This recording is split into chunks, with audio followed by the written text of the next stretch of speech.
Muchas gracias, Alejandro. Muy buenas noches a todos. La verdad que es un honor, un agrado estar aquí en una actividad de la Sociedad de Cirujanos desde las regiones, que nos dé la posibilidad de tener la participación, como ha sido, como siempre, en la sociedad en los últimos años. Menuda tarea me puso el doctor Campo en el tema, es un tema bastante amplio, en el manejo de alternativas de tratamiento del cáncer de páncreas, eh, que vamos a tratar de desarrollarlo lo más ameno posible y de tal manera de poder ser bien transversal, tomando en cuenta que Alejandro me contaba que tenemos audiencia desde internos, becados, residentes, cirujanos generales como muchos de nosotros y también especialistas. Así que espero que sea de su agrado esto.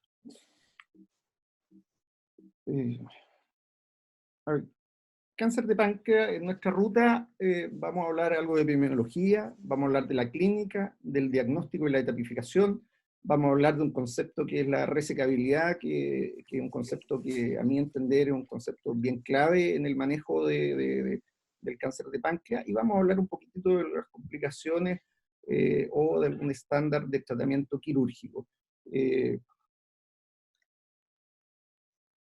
el cáncer de páncreas, la verdad que si estamos frente a la pandemia del COVID en los últimos años, también se está comportando como una verdadera pandemia. Si bien es cierto, no es la principal causa de muerte por cáncer en el mundo, sí está dentro de los top 15, con una incidencia de 4,8 en general, y con una mortalidad dentro de los top 10 de 4,4.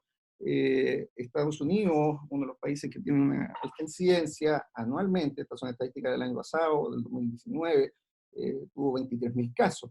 Eh, ¿Y qué es lo que esperamos para el futuro? Prácticamente que se duplique el número de cánceres de aquí a 20 años. Fíjense cómo la estimación de que en el año 2040 tendremos alrededor de 815.000 cánceres nuevos al año y un número muy similar de fallecidos, alrededor de 770.000, lo cual ya empieza a hablar un poquitito de un gran problema que tenemos en el manejo de esta enfermedad, que es de su biología. ¿Cómo estamos en Chile?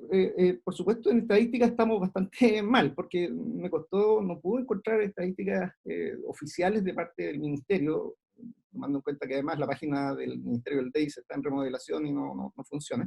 Pero lo que nos dice la Organización Mundial de la Salud es que estamos un poco más arriba del promedio mundial, pero no somos dentro de los top 10. Estamos más bajo que Argentina, más bajo que Estados Unidos, pero compartimos la costa Pacífico en incidencia con nuestros vecinos. ¿Qué pasa en la mortalidad? Es la octava causa de incidencia y la octava causa de mortalidad, perdón. Al año alrededor de 1.600 casos tenemos en Chile, al año. ¿Y qué es lo que esperamos en el futuro nuevamente? Año 2040, alrededor de 3.100 casos, y nuevamente el número de fallecidos que se esperan no es muy distinto. Estamos hablando de que en 2040 se espera que tengamos 3.010 fallecidos anualmente. Lo cual, vuelvo a insistir, habla de lo poco que conocemos de la enfermedad, probablemente de lo poco que hemos avanzado en el manejo de la enfermedad en el tiempo, como vamos a ir viendo, y nos plantea un desafío además de cómo mejorar la terapéutica que tenemos, y nos plantea una serie de dudas al respecto. Y la verdad que frente a la pregunta si hemos avanzado en el tratamiento del cáncer de páncreas, cuando uno lo compara con otros tumores, la verdad que no es mucho lo que hemos avanzado. Estas son estadísticas desde el año 1930 al 2016, que comparamos la mortalidad a ambos sexos con otros tumores, y esta naranjo, no sé si de naranjo el resto de los computadores, esto naranjo es la mortalidad que se ha mantenido prácticamente estable en el tiempo en el cáncer de páncreas, tanto en hombres como en mujeres. Y eso probablemente se deba a características de la forma de presentación de esta enfermedad, que es muy poco sintomático, perdón, y que habitualmente debuta con una enfermedad avanzada, con metástasis a distancia, o con una enfermedad locorregional que tiene una alta probabilidad de tener metástasis a distancia. Y el menor porcentaje de pacientes son aquellos que debutan en una enfermedad localizada que es susceptible de ofrecerle algún tratamiento con intención curativa, entre comillas. Ya vamos a ver en el desarrollo de la charla por qué. Eh, aquí ven ustedes abajo un poco lo que es la sobrevida de esta enfermedad. Cuando uno tiene una enfermedad localizada, logra conseguir sobrevividas discretas, sobre el 20-30% de esta serie, pero habitualmente estamos llegando muy tarde. ¿Y qué pasa en Chile? Y aquí nuevamente el doctor Chende nos da alguna luz con este trabajo del año 2019 en que muestra que la letalidad por cáncer, distintos cánceres digestivos, en el caso del cáncer de páncreas, ha aumentado. Eso es lógico porque también ha aumentado el número de casos. Si fíjense que en el año 2005 teníamos 800 casos y ahora hablamos de que tenemos 1.300.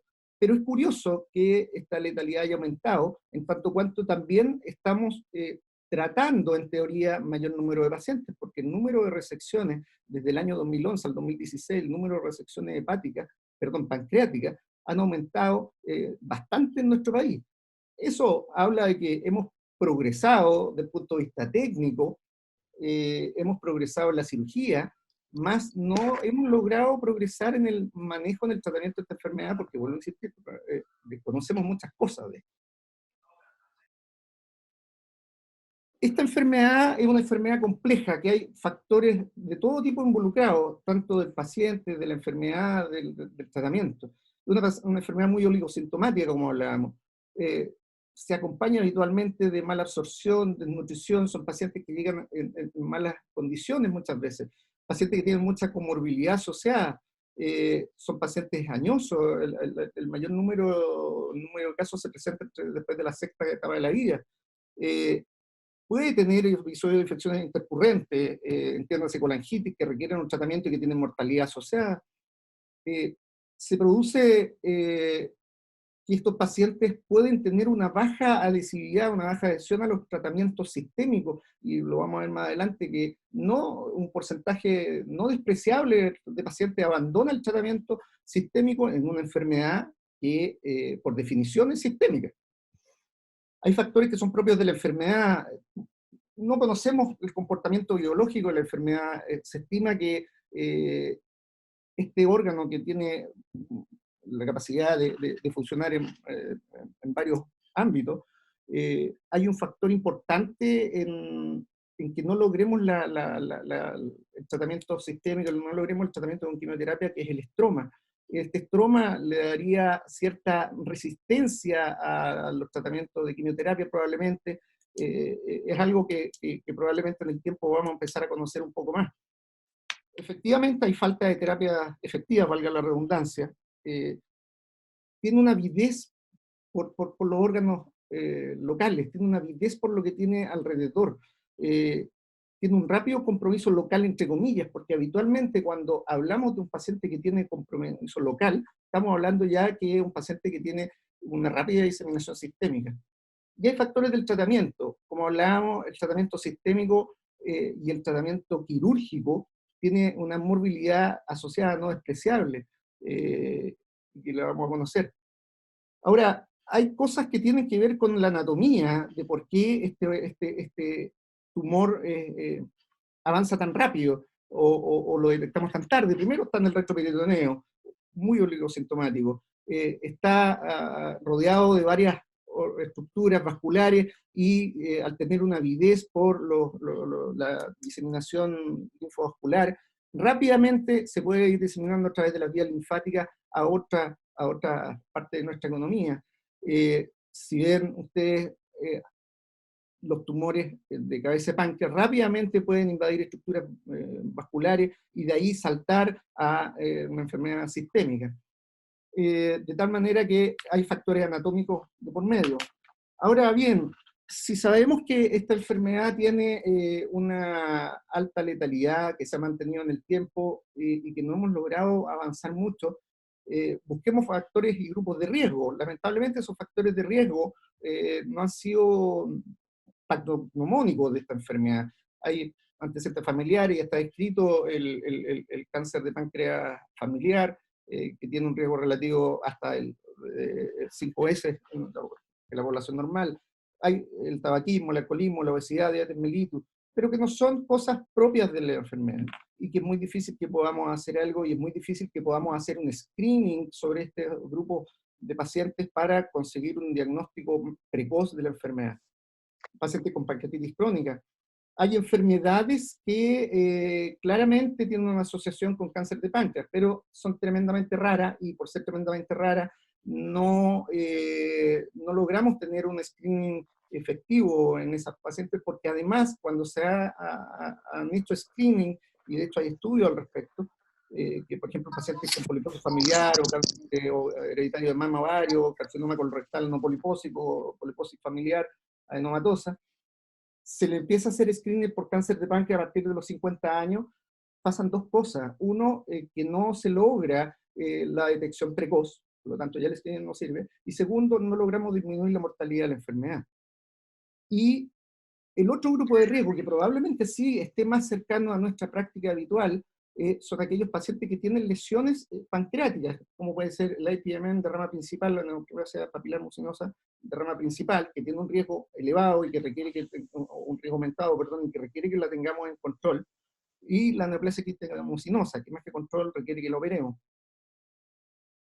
Esto lo puse básicamente para que entendamos que esta enfermedad, que hasta el momento sabemos que es compleja, no aparece de un día para otro. Hay cambios, está bien determinado que existen cambios en la célula, en el conducto pancreático, que van desde el PANIN 1 hasta el PANIN 3, que es el carcinoma in situ, para terminar el desarrollo de un adenocarcinoma ductal de páncreas, y que tiene el mismo esquema que la displasia adenocarcinoma, no es otra cosa, tienen que pasar 10, 15 años desde un PANIN 1 a que tenga un cáncer de páncreas. ¿Cómo se va a presentar clínicamente este cáncer? Además, como decíamos, muy poco sintomático, por lo tanto, es muy poco probable que logremos tener un diagnóstico precoz solo con la clínica. Y la presentación va a depender básicamente de los órganos que está infiltrando. Y así tenemos que en la cabeza vamos a tener un 75% de pacientes con ictericia, baja de peso, que es bastante constante, dolor abdominal, náusea, pacientes que se pueden presentar con debut de diabetes mellitus, pancreatitis aguda o desnutrición, etcétera, etcétera. Este tipo de presentación tiene que ver con la ubicación en la cabeza que da cuenta del 60-70% de los carcinomas ductal de páncreas. Y por otro lado, si yo tengo un tumor en el cuerpo cola, que son tumores de peor pronóstico porque son aún menos sintomáticos, voy a tener síntomas muy específicos, baja de peso, dolor abdominal, dolor dorsal, náuseas, etc. Por lo tanto, la clínica no es algo que podamos fiarnos. De tal manera que en la práctica estos pacientes van a llegar a tener el diagnóstico probablemente con imágenes, el paciente va a llegar con una ecografía o le vamos a hacer una ecografía que algo nos puede indicar, pero habitualmente es un paciente que tiene sintomatología inespecífica y que no logramos dar con el diagnóstico y terminamos haciéndole un escáner a este paciente. Y ese escáner nos permite hacer diagnóstico y además ya empezamos con el proceso de tapificación de esta lesión. El escáner para páncreas tiene, como les decía, el rol diagnóstico, permite evaluar dentro de todo el tamaño tumoral la adenopatía, permite evaluar si tiene metástasis a distancia y algo tremendamente importante en el tratamiento que es la relación del tumor con los vasos y de esa forma evaluar la resecabilidad que lo vamos a ver en un instante.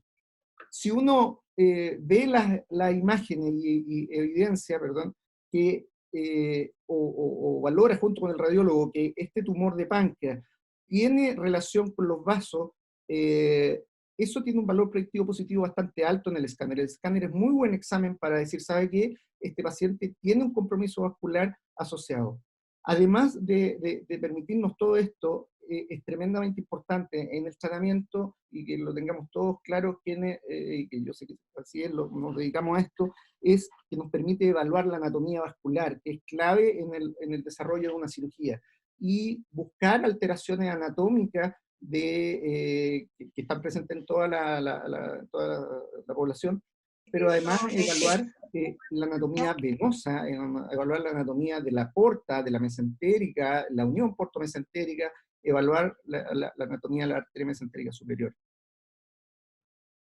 Es así como nos vamos a encontrar muchas veces con pacientes que, ay, perdón, eh, Discúlpenme, esto se salió.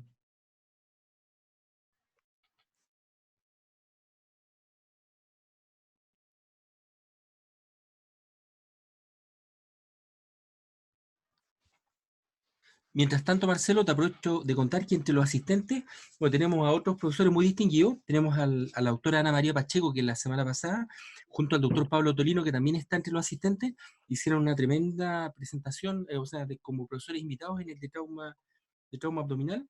Está el doctor Javier Darezabala, que va a estar con nosotros la próxima semana en el del capítulo regional de Chiloé. Está el doctor Andrés Marambio, que es cirujano digestivo del Hospital de la Florida, etcétera. Hay muchos docentes de gran renombre invitados. Sigamos. Bueno, lo que les decía un poco, vamos a buscar en el escáner tanto signos indirectos de este tumor para que nos permitan hacer el diagnóstico. En el escáner, el tumor de páncreas habitualmente, por ser un tumor tremendamente denso, se muestra como una masa hipovascular, una masa que en la fase arterial es bastante, o puede ser más clara, por así decirlo, que el resto del parénquima pancreático. Vamos a ir a buscar estos signos indirectos de tumor de páncreas, como puede ser la dilatación del conducto biliar, la dilatación del conducto pancreático, que ambos tienen un valor predictivo positivo de alrededor de un 70%. Eh, Vamos a ir a buscar, como les decía, la anatomía vascular, y eso nos va a permitir ver y evaluar la resecabilidad de este paciente, y en base a ese concepto de resecabilidad plantear alternativas terapéuticas. El escáner es necesario que sea un escáner específico para el páncreas, un protocolo de páncreas, que en general tiene una fase sin contraste que permite ver las calcificaciones, que pueden estar asociadas, una fase arterial muy precoz que nos permite evaluar la anatomía del sistema arterial, una fase una segunda fase, que es una tercera, perdón, que es la pancreática, que nos permite ver el comportamiento del contraste en el páncreas y evaluar si existen otras lesiones asociadas, y la fase portal, que nos va a permitir evaluar la relación del tumor con los vasos con los vasos venosos de la porta, básicamente. Nos permite evaluar la ubicación de esta lesión, en este caso, todos estos casos que estoy mostrando son casos nuestros de pacientes tratados o que están en tratamiento. En este caso, un paciente que tiene un tumor del cuerpo del páncreas. Fíjense cómo este tumor toma contacto con el antro, tiene alguna nodularidad aquí alrededor de los pilares, eh, tiene una dilatación y atrofia, una dilatación del virsum, tiene atrofia del páncreas distal, eh, tiene compromiso vascular. Aquí, en el tronco celíaco, la arteria hepática, no hay un plano de clivaje claro entre la arteria y el tumor, lo cual es tremendamente importante en la planificación. Además, tiene todo este compromiso peripancreático. Si ustedes lo comparan, por ejemplo, con la fascia agerota acá, que se ve más oscuro, aquí esto se ve, como nosotros llamamos muchas veces, se ve sucio. Y probablemente eso tiene que ver con el compromiso linfonodal y con el compromiso perivascular linfático que caracteriza a esta enfermedad. Es muy importante poder evaluar un concepto relativamente nuevo, entre comillas, pero que los japoneses le dan mucho hincapié, que son los plexos peripancreáticos, el PLPH1, PLPH2, que son plexos nerviosos que están alrededor del páncreas y que habitualmente van en relación a los vasos y que son nuestro plano de disección. Ese plano de disección es el que nosotros nos va a permitir lograr uno de los pilares del tratamiento de la enfermedad, que es conseguir el R0. Y así se han determinado varios patrones, por así decirlo, del compromiso de estos plexos. Este patrón como de raya de puntitos que se ve acá, dice, ¿sabe qué? Este paciente no tiene compromiso de los plexos peripancreáticos. Este patrón como estrellado hace pensar que sí podría tener, y tal vez este paciente no es candidato a una cirugía de entrada, como vamos a ver en un rato más, o a lo mejor sí lo es. Este compromiso nodular claramente, y es casi patognomónico el compromiso linfovascular, y este compromiso como de masa estrellado también. Por lo tanto, si uno va a buscar este espacio que está por detrás del proceso uncinado, por detrás de la arteria mesentérica, y se encuentra con alguna de estas características, tiene que pensar en que tal vez tenga una enfermedad más avanzada de lo que este tumor de 1 o 2 centímetros que le está informando el escáner al momento. Y con el escáner también empezamos a ver, como les decía yo, el compromiso vascular que puede dar este tumor, y con eso empezamos a acuñar el concepto de la resecabilidad. Los pacientes se van a mejorar, y esto es un poco soberbio, siempre y cuando logremos operarlos. Si no lo logramos operar, el paciente no tiene alternativas de sobrevida. Por lo tanto, al analizar las imágenes, y por eso es tremendamente importante de que las imágenes sean hechas por un buen radiólogo, en que uno se acostumbre a ver esas imágenes, a ir a conversar con el radiólogo, porque además le va a permitir una planificación terapéutica y una planificación quirúrgica. Y vamos a lograr tener 3 patrones o 3 tipos de pacientes con ese escáner. Un paciente que no tiene compromiso vascular, es el paciente resecable, y vamos a ver cómo enfrentamos. Un paciente que tiene un compromiso vascular arterial menor a 180 grados, y que lo catalogamos como aquel paciente borderline resecable, que todavía podemos resecarlo o que podemos hacer cosas para llegar a resecarlo, y aquel paciente que tiene un compromiso arterial, y cuando hablo de arteria puede ser tronco celíaco, arteria hepática arteria mesentérica, un compromiso arterial mayor a 180 grados, y estamos hablando de un paciente que tiene una enfermedad localmente avanzada. Además está decir que si hay lesiones a distancia, es un paciente avanzado y que no tenemos chance de ofrecerle alguna alternativa de tratamiento. Pero no solamente vamos a acuñar este término con relación al compromiso arterial, también tenemos que acuñarlo en relación al compromiso venoso. Y es así como tenemos que evaluar la vena mesentérica, la aorta, y paciente que está limpio en el escáner es un paciente que es resecable. El borderline resecable es aquel paciente que va a tener un compromiso de la vena, pero que todavía tenemos posibilidad de ofrecerle una reconstrucción venosa. Y aquel localmente avanzado es aquel paciente que tiene un compromiso venoso, pero que va más allá de la confluencia habitualmente espleno-mesentérica, o que trombosa la vena mesentérica o la vena porta, y que no tenemos posibilidad de reconstruirlo. De tal manera que, teniendo claro esto, nosotros vamos a tener, desde el punto de vista práctico, 3 grupos de pacientes a los cuales podemos ofrecerle alguna alternativa de tratamiento con intención curativa, Aquel paciente resecable, el borderline, y el localmente avanzado. Para esto se han acuñado y se han logrado una serie de clasificaciones del MD Anderson, del HPBA, del NCCN, pero que básicamente hablan de lo que estamos hablando, del compromiso arterial en más o menos de 180 grados, y del compromiso venoso con capacidad, con más o menos de 180 grados y con capacidad de reconstrucción. Uno podría tener ya la tipificación completa en un paciente con un escáner multicorte tórax, abdomen y pelvis. Sin embargo, hay otro tipo de exámenes que nos permiten avanzar un poco más. Todos conocemos la resonancia, es similar al TAC en su utilidad, una sensibilidad y especificidad semejante al TAC, excepto en lesiones menores a 20 milímetros. Tiene la ventaja que nos permite evaluar la anatomía biliar y la anatomía del ducto pancreático. Y la gran ventaja o el gran rol que tiene es evaluar aquellas imágenes hepáticas sospechosas de sustitución, sospechosas de enfermedad a distancia.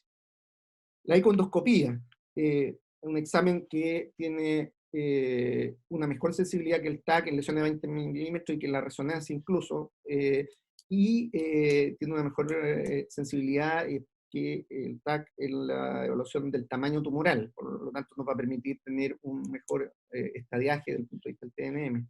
Es muy bueno para evaluar el compromiso venoso.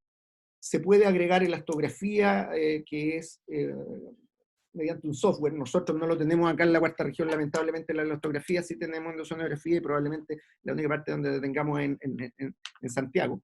Pero esta elastografía permite diferenciar por colores densidad de tejido y de esa forma tener una mayor sospecha en lesiones.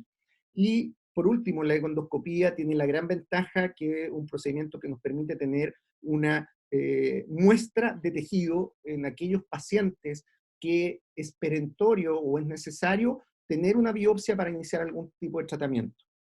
No es un examen que tengamos que hacerlo de rutina a todos los pacientes, pero si nosotros necesitamos tener una biopsia, deberíamos optar por ella. ¿Qué pasa con el PET-CT? Tampoco es un examen que lo ocupemos de regla, es un examen que tiene la gran capacidad de detectar metástasis a distancia. Sí lo vamos a ocupar en aquellos pacientes de alto riesgo, en tumores voluminosos, que sabemos que tienen una posibilidad de tener una enfermedad a distancia mayor.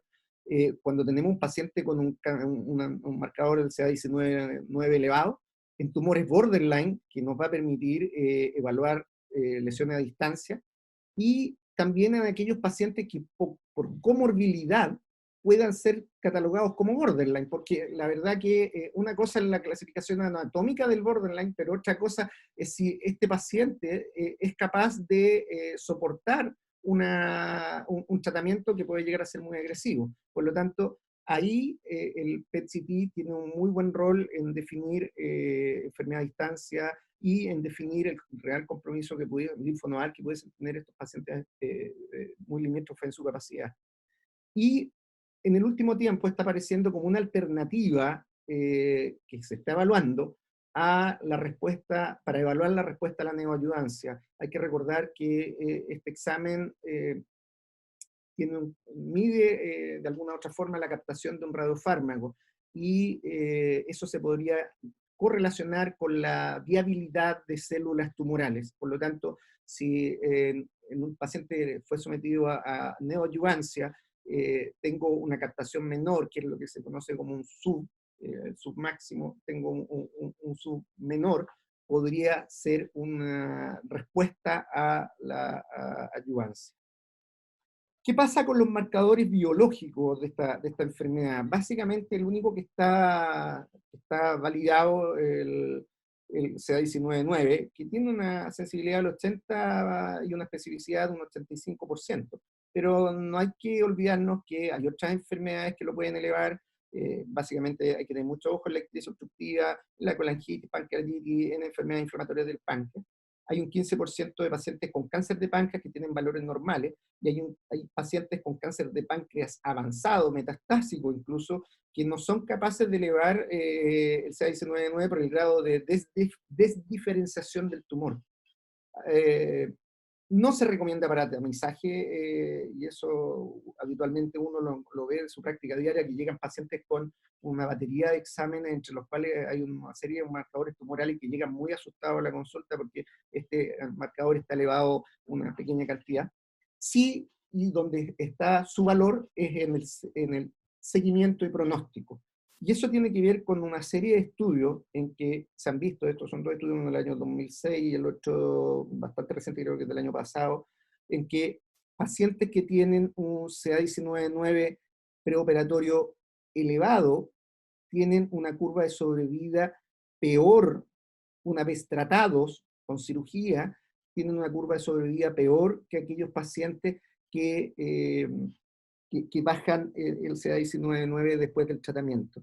Todos estos gráficos muestran lo mismo, pacientes que tienen un CA19-9 elevado en el preoperatorio y que no logran disminuir su nivel en el postoperatorio.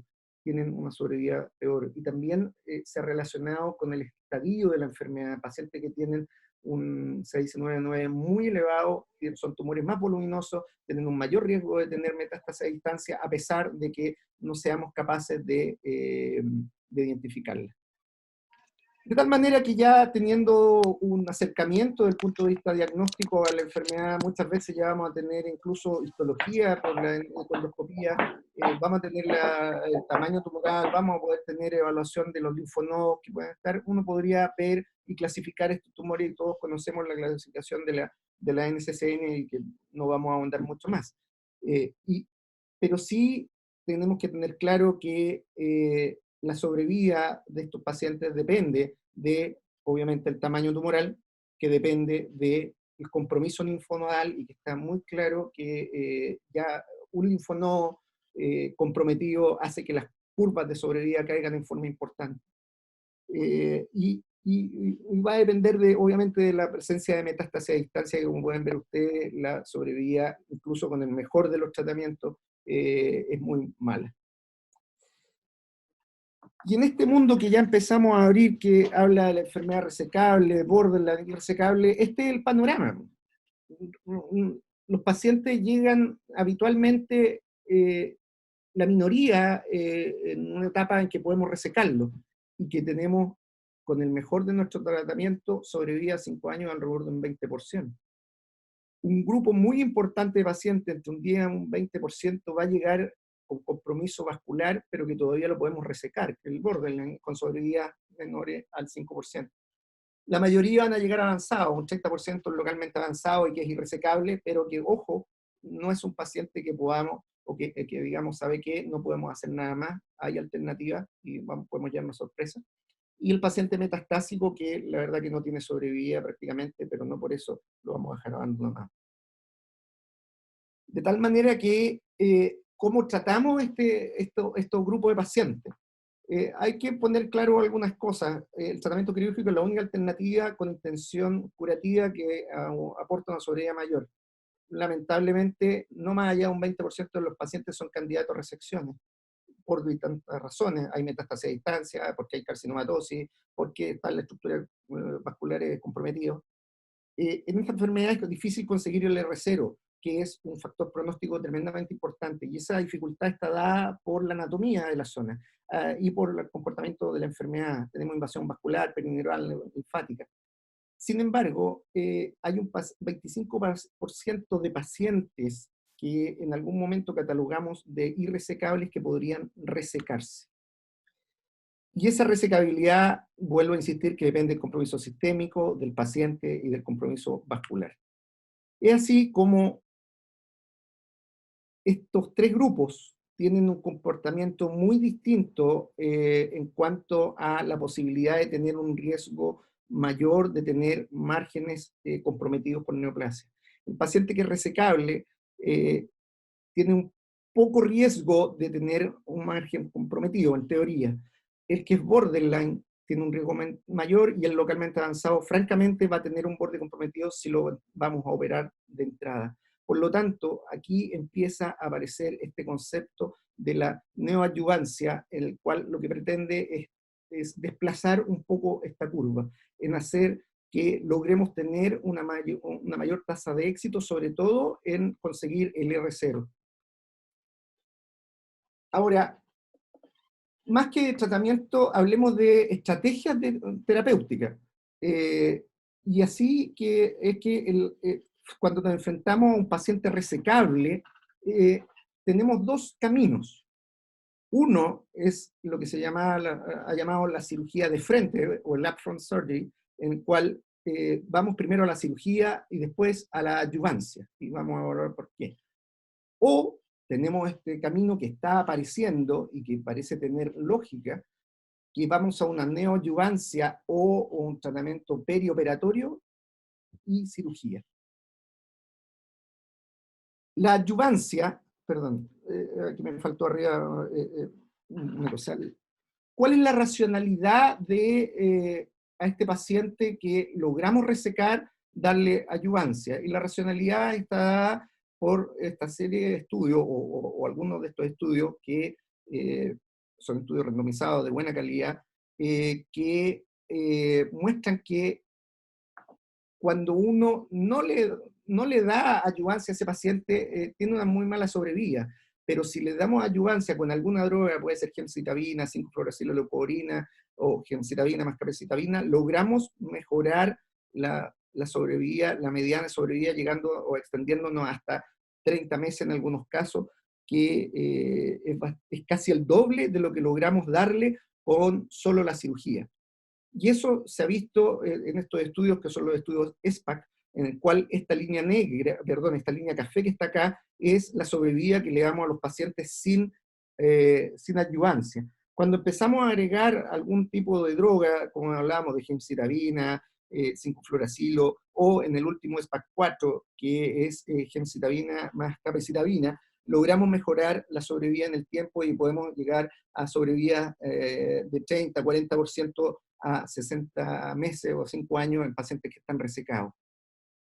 Pero además, se ha demostrado en estos estudios en que el esquema biasociado de gemcitabina con algún otro tipo de droga tiene una mejor sobrevida que la monodroga. Eso tanto para pacientes resecados con R0 como para pacientes que lamentablemente hemos llegado con resecciones incompletas, que pueden ir alrededor de un 20% de estos pacientes que nos enfrentamos a una cirugía de entrada.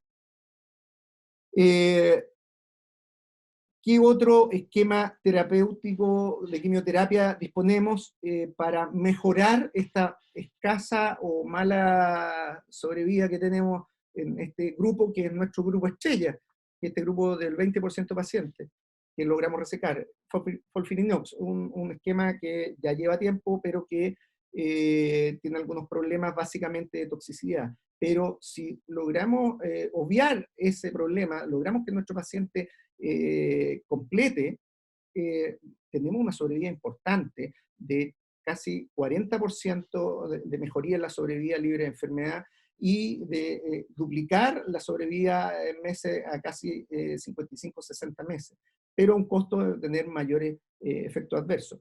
Y este esquema claramente ha demostrado una sobrevida mayor a los esquemas anteriores, que era el gemcitabina. Por lo tanto, en un paciente que tiene un cáncer de páncreas resecable, que nos embarcamos en una cirugía, deberíamos plantearle la adyuvancia e idealmente con FOLFIRINOX. Ahora, ¿por qué no hemos llegado a mejorar nuestra tasa de sobrevida con esta estrategia? Básicamente porque hay un grupo importante de pacientes que no logramos conseguir el R0, entre un 20, incluso hay series que muestran 40% de pacientes con borde positivo. Un 40% de los pacientes no completan la adyuvancia por distintas razones, que pueden ser complicaciones quirúrgicas, malas condiciones del paciente, por comorbilidades del paciente, por una mala tolerancia al tratamiento sistémico. El defecto, o dentro de los defectos que tiene este enfrentamiento, es que no nos permite conocer la biología de la enfermedad. Una vez que los pacientes los resecamos, entre un 15 a un 20% de esos pacientes pueden desarrollar metástasis a distancia en un postoperatorio reciente, estamos hablando de 1 o 2 meses, y lo más probable es que lo que estemos hablando ahí es que es un paciente que tenía una enfermedad con un comportamiento biológico muy agresivo. Hay que agregarle a eso la inmunosupresión quirúrgica. La ventaja que tiene es que permite tener un diagnóstico histológico rápido y, entre comillas, darle un tratamiento rápido al paciente. ¿Por qué entre comillas? Porque lamentablemente en nuestra realidad no siempre eso ocurre. No siempre logramos tener la endosonografía que permita tomar una biopsia, y por eso muchas veces podemos optar a este tratamiento. Este tratamiento, a pesar de todos estos defectos, es el tratamiento que ha mostrado efectividad en la enfermedad, en lograr sobrevida. Por lo tanto, es con lo que debemos comparar otras estrategias. Y dentro de esas otras estrategias, lo que decíamos, la neoadyuvancia después de cirugía. ¿Y cuál es la racionalidad? Un poco lo mismo que conversábamos. Se ha visto que estos pacientes que van a neoadyuvancia después de la cirugía, tenemos un inicio precoz del tratamiento sistémico, nos permite conocer la biología de la enfermedad, porque aquellos pacientes que van a desarrollar metástasis precozmente la van a desarrollar probablemente con la quimioterapia, y son pacientes que ya van a salir del tratamiento. Es un paciente que logra logra completar su tratamiento sistémico en un 78-80% lo logran completar habitualmente, versus un 40%, 50% de pacientes que no completan la adyuvancia. Permite el tratamiento de la micrometástasis, lo que nos permite a nosotros aumentar el R0. Tiene la desventaja que necesita histología y necesita un drenaje de la vía biliar, que en la realidad de regiones a veces no es tan fácil tener esa histología mediante una endosonografía. No todas las regiones tenemos endosonografía, nosotros contamos con ella, pero no todas partes lo contamos. Por lo tanto, es indispensable tener esa histología para partir con esta estrategia de neoadyuvancia cirugía. ¿Y qué es lo que hemos logrado con esta estrategia de neoadyuvancia cirugía? Y este es un estudio que apareció recién a principios de este año, que es el PREOPANC Trial, que evalúa la sobrevida de estos pacientes que fueron sometidos a esta estrategia y que, comparados con cirugía inmediata, no hay una clara mejoría en la sobrevida global en el grupo con intención de tratar. Pero cuando uno va a aquellos pacientes resecados efectivamente, aquellos pacientes que lograron tener completar su quimioterapia perioperatoria y de ahí a cirugía, sí ha mostrado una sobrevida significativa en el tiempo, doblando muchas veces esta sobrevida con respecto al esquema que hablábamos de cirugía primero. Este estudio también mostró que en aquellos pacientes sometidos a quimioterapia perioperatoria o preoperatoria, aumentamos nuestro R0 de un 71% versus un 40% en aquellos pacientes que no fueron sometidos a quimioterapia perioperatoria. Y aquí tenemos el análisis de grupo, en el fondo, en cual los pacientes resecados que recibieron neoadyuvancia, logramos una mayor cantidad de pacientes con resección completa. Tenemos un menor número de linfonodos comprometidos, tenemos un menor número de pacientes con compromiso venoso y tenemos un menor número de pacientes con compromiso perineural, lo cual redunda, como hablábamos, en sobrevidas que doblan, en curvas de sobrevida que doblan la sobrevida habitual de la terapia tradicional, por así decirlo, de la cirugía y luego adyuvancia. Logramos tener sobrevida, o lograron tener sobrevida de 35 meses versus sobrevida de 19 meses. ¿Qué se ha logrado evidenciar en en números duros con este nuevo esquema de quimioterapia y de cirugía? La verdad que se ha logrado que exista una tendencia a mejorar la sobrevida global en los pacientes en general, y se ha logrado tener un mayor R0. Eso es lo que la evidencia dura dice respecto a la neoadyuvancia en tumores resecables. El defecto que tienen estos estudios es que se mezclan mucho tumores resecables con borderline, por lo tanto se contamina nuestra evidencia. Pero la verdad que nos falta un poco de números aún como para plantearlo 100%, pero sí la tendencia mundial y la tendencia, según el último estudio, nos estaría orientando a que frente a un paciente con un cáncer de páncreas resecable, uno debería pensar en ofrecerle neoadyuvancia y después cirugía. Claramente, y eso lo podemos dejar a la discusión después con el panel, va a depender, creo yo, de las realidades locales. Las realidades locales muchas veces conseguir el estudio endoscópico y biopsia se nos van los meses de sobrevida que podemos agregarle al paciente. Es algo que podemos discutir y conversar.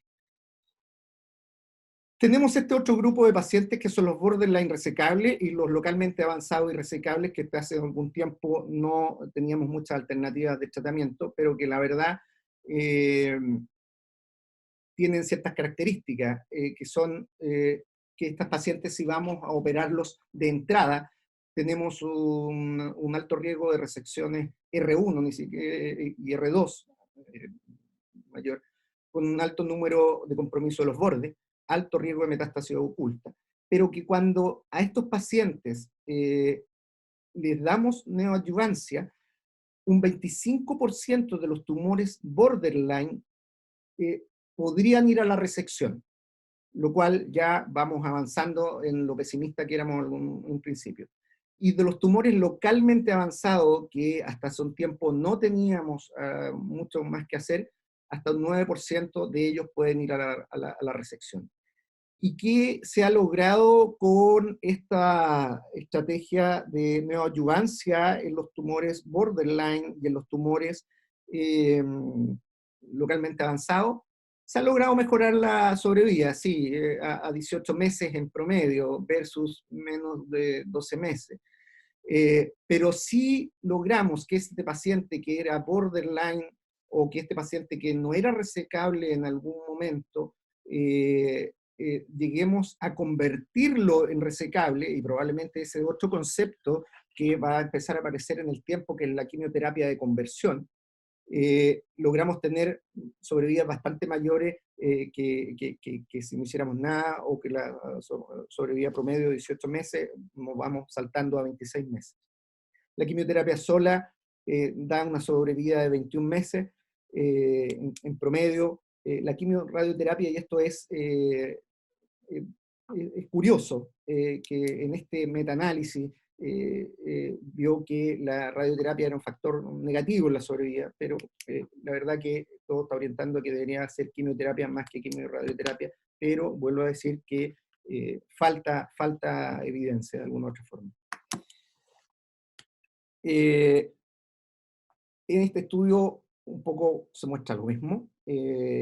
¿Cuál es el resultado de someter a adyuvancia a pacientes borderline o avanzado? Logramos ir a una resección de un 25% de los pacientes borderline, como decíamos, y con un 9% de los avanzados, y logramos tener sobrevidas que no eran imaginables hasta hace un tiempo atrás. Fíjense que tenemos sobrevida que pueden ir hasta 72 meses en pacientes, o 84 meses en pacientes que han sido resecados. Estoy de acuerdo que puede ser que no sea nuestra realidad, son pacientes distintos. Esto es un estudio del año pasado, del Mass General, pero es la evidencia que tenemos.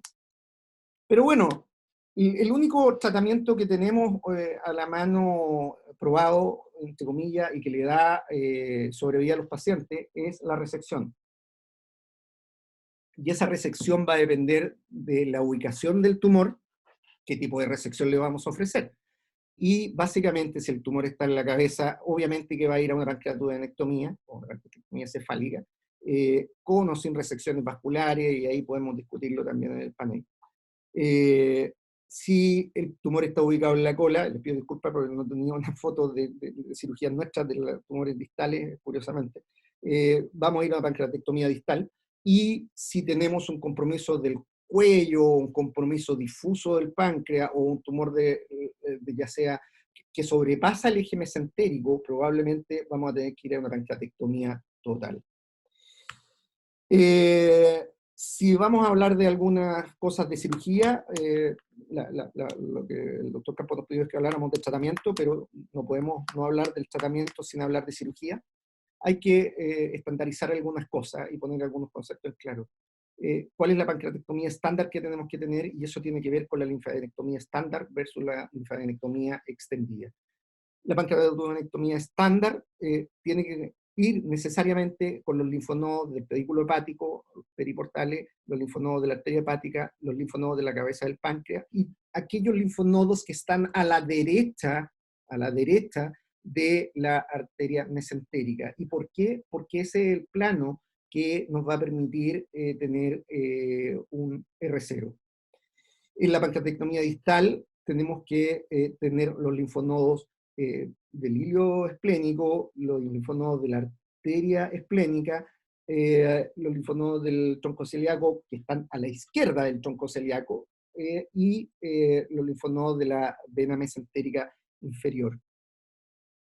Si tengo una mayor disección, es porque necesito hacerla para poder lograr la resección de mi tumor.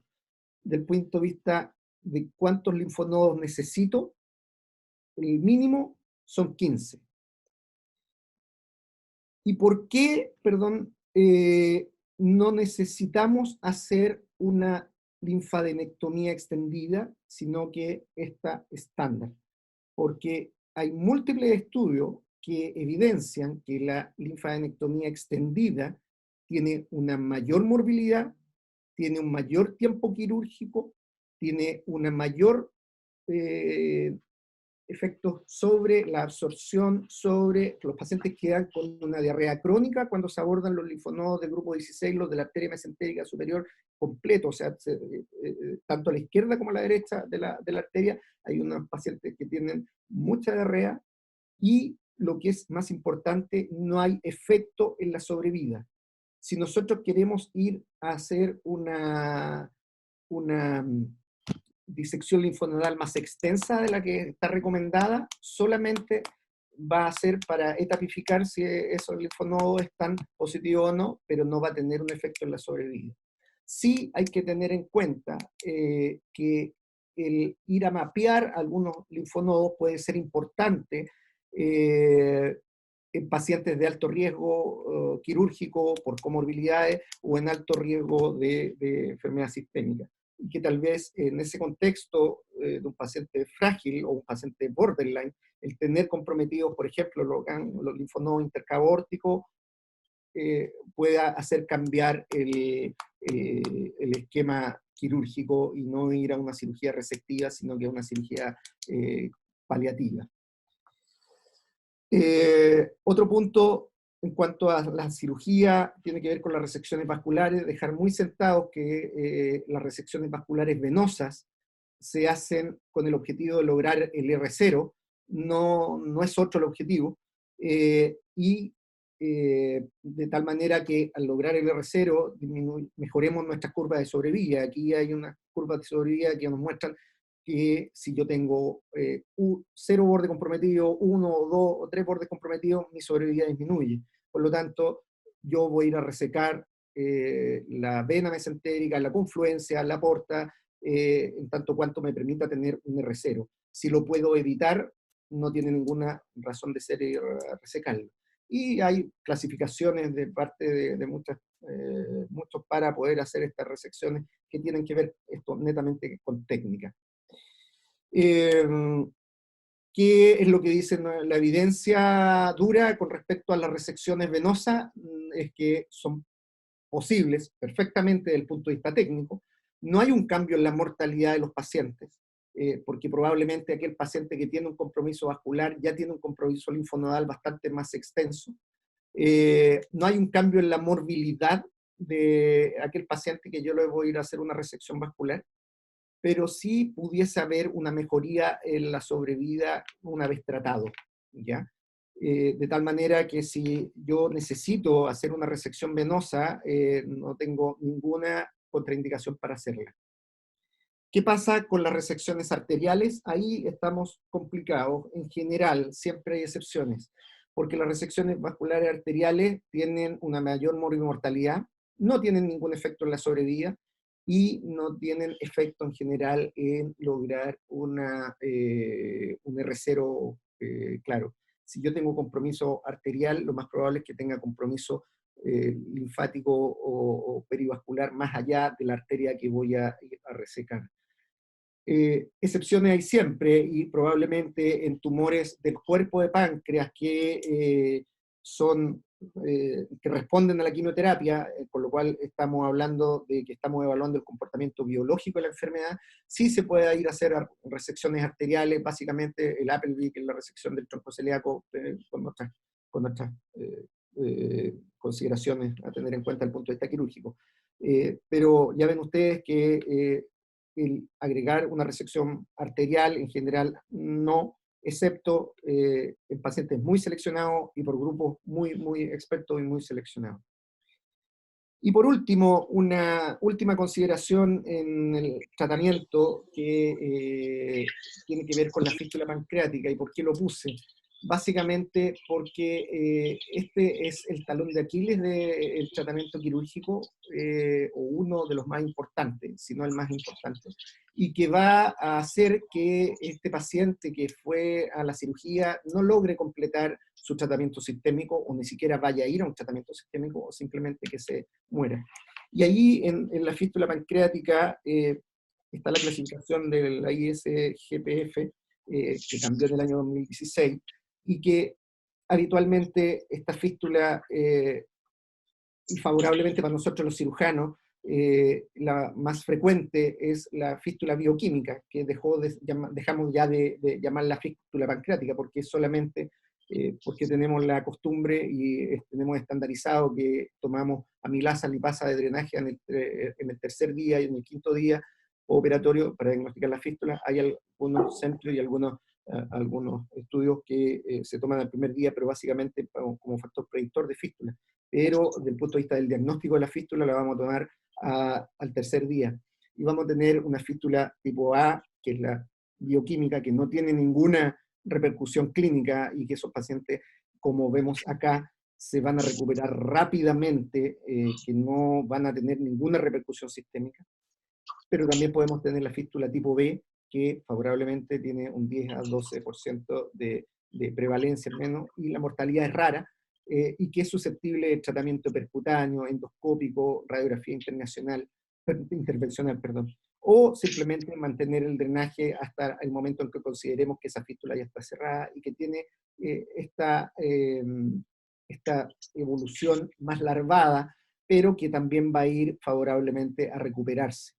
Y la fístula tipo C, que es la más grave, que se asocia a sepsis, falla orgánica, a reintervenciones, y es la que finalmente va a matar a los pacientes, que favorablemente es la menor, pero que es la que tiene mayor mortalidad.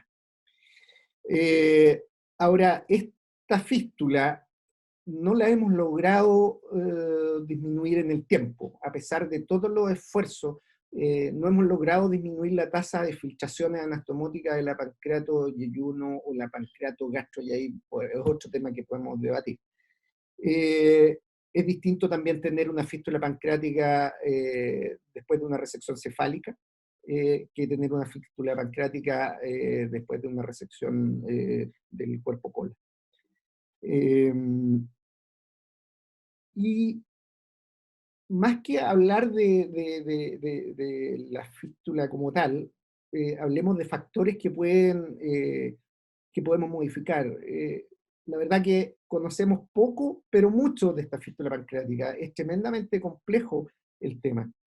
Hay factores que tienen que ver con el paciente, como es la obesidad, pero también está asociado a la pérdida de peso. El tabaco, la edad, factores cardiopulmonares, anemia, desnutrición, la ictericia, son factores preoperatorios que podríamos mejorar o que podríamos modificar, eventualmente disminuir nuestra posibilidad de fístula pancreática o de filtración pancreática. Dentro del preoperatorio también el uso de stent biliares se ha asociado en algunos estudios a un mayor número de fístula pancreática, pero la verdad es que eso no lo vemos mucho. Al contrario, vemos que el conducto se aumenta su calibre, y lo cual a nosotros nos ayuda bastante desde el punto de vista anastomótico. El páncreas se pone más fibroso. En el estado nutricional, etcétera, etcétera. En el intraoperatorio hay condiciones que hacen que uno pueda modificar o no modificar, que tienen mayor frecuencia de fístula pancreática. Una de ellas es la resección de la cabeza, las resecciones distales, las resecciones centrales.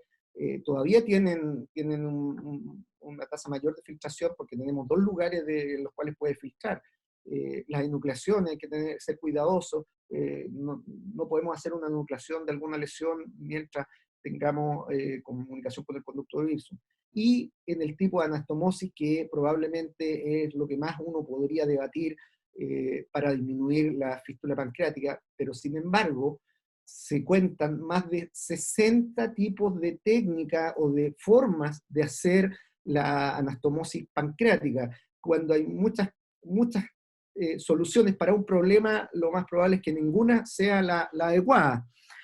¿Qué podemos hacer en el intraoperatorio desde el punto de vista anestésico? Tener cuidado con los volúmenes, evitar las pérdidas sanguíneas, evitar las transfusiones, evitar los periodos de hipotensión, etcétera, etcétera. Y en el postoperatorio tratar de ir o propender a protocolos ERAS con un buen control del dolor, con una buena nutrición, con el uso juicioso y de los drenajes, una movilización precoz, evitar las transfusiones. Eh, de tal forma que, perdón, de tal forma que este talón de Aquiles que tenemos que en nuestro tratamiento quirúrgico, la verdad que en el tiempo no lo hemos logrado resolver. Se ha logrado con distintos progresos de la cirugía, con técnica quirúrgica, con mejores suturas, hemos logrado disminuirlo, pero todavía es nuestro talón de Aquiles y es algo en que tenemos que seguir trabajando. De tal manera que si yo tuviese que resumir un poco esta extensa presentación de cáncer de páncreas, vuelvo a repetir que es una enfermedad compleja, que requiere un manejo multidisciplinario de cirujano, oncólogo, radioterapeuta, radiólogo, gastroenterólogo, nutriólogo, nutricionista, etc.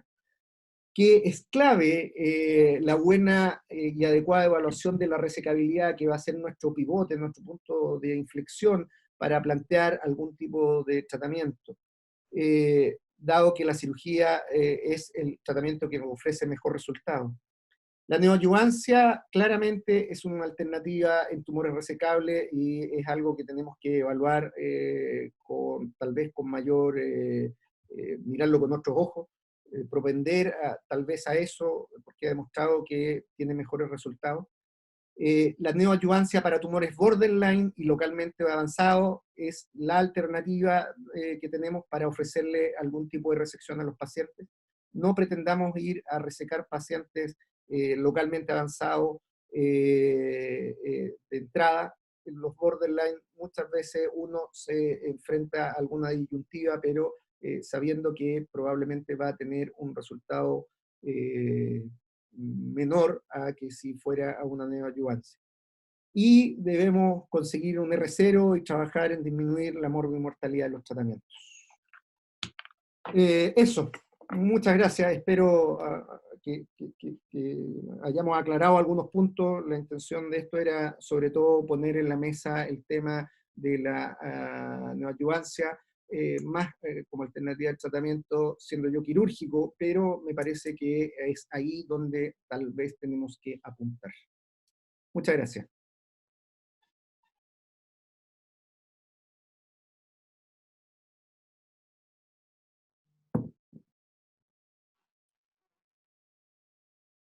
Alejandro. Ya, ahora sí, estaba sin audio. Bueno, quiero felicitarlo, doctor Barra, porque realmente esta presentación de este tema que es bien complejo ha sido de gran nivel, tremendamente académica, que va a ser un tremendo aporte docente a todos los presentes, becados, alumnos, etcétera, y cirujanos del país. Así que realmente un motivo de orgullo para todos nosotros, para mí también, bueno, el Hospital San Pablo Guillermo es mi segunda casa quirúrgica, así que más motivo de orgullo me siento con esta tremenda presentación que usted hizo.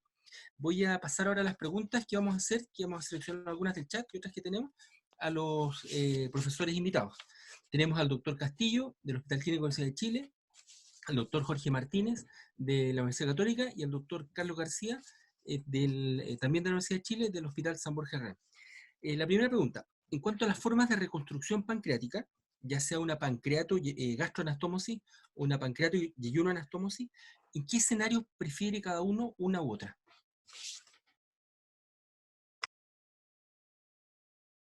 Doctor, vamos a partir por el doctor Castillo, doctor Martínez y doctor García. Doctor Castillo. Ahí. ¿Me escuchan? Después Sí, respondo las preguntas corto, preciso, y Eso. después hacemos algún comentario de la presentación de algunas cosas, ¿o no? ¿Una cosa así? Perfecto. Sí, sí, sí, sí. Eso, las respuestas, por Ya, favor, precisas y concisas. ya. Porque igual me gustaría hacer algunos comentarios después, cuando haya un espacio. Bueno, en cuanto a la reconstrucción, que te entendí medio entrecortado, ¿cierto? ¿Me escuchas? Sí, te escuchamos, Jaime. Ya. La pregunta no la escuché bien, pero parece que la reconstrucción después de La una pregunta es, duodenopancreatectomía. ¿la reconstrucción, una pancreato gastro o una pancreato Ah, ya, yeyunomastomía? ¿En ya. qué escenario, o sea, cuál prefieres tú? ¿Y en Yo qué prefiero escenario o cómo pancreato de ayuno anastomosis. ¿Y en qué Ducto escenario una u mucosa, otra? la verdad que siempre pancreato de ayuno anastomosis, eh, que probablemente técnicamente es más compleja, la hago con magnificación, o sea, con lupa. Es muy fácil cualquier anastomosis cuando hay ducto dilatado y páncreas firme, duro, que es la mayoría de los cánceres de páncreas de la cabeza.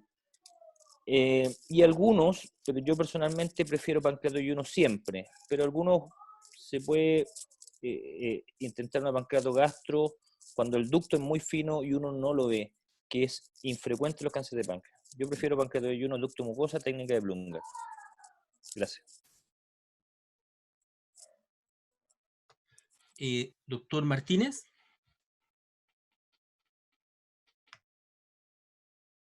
No sé si está por ahí Jorge. entró. Eh, O mi- pasemos, doctor García, entonces, quizás está con problemas con el micrófono. Doctor García, después pasamos a doctor Martínez. Bueno, nuestra experiencia en el San Borja y la personal es básicamente pancreato y ayuno. Eh, Inicialmente, hace años atrás, la hacíamos intubada, ¿no es cierto? Lo que llamábamos una birsunostomía, lo dejábamos con un catéter exteriorizado, pero ahora estamos siguiendo la técnica de Blumgart, que es lo que mencionó Jaime.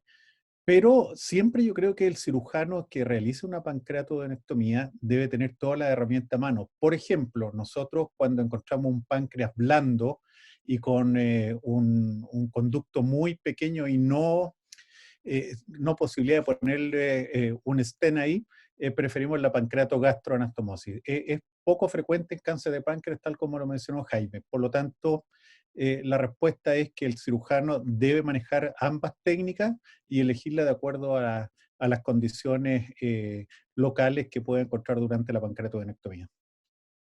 Doctor Martínez,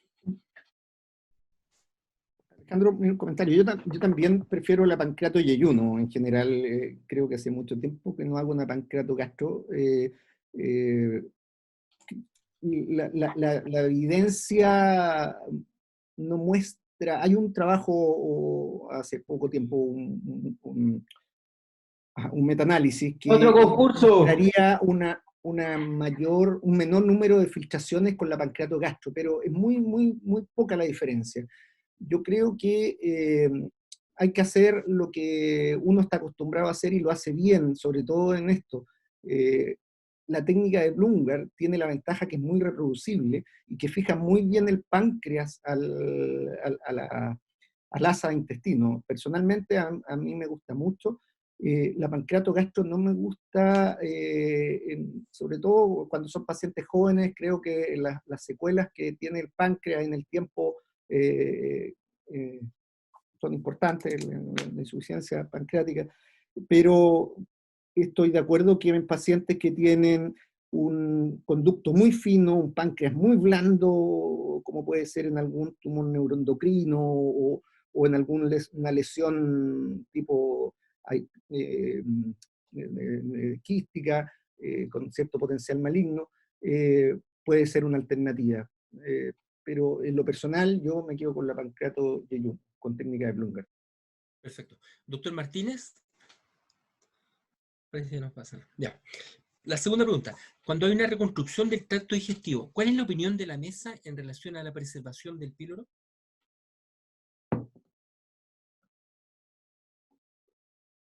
Doctor Castillo, después Sí. doctor García, por favor. Lo clásico es que uno no lo preservara.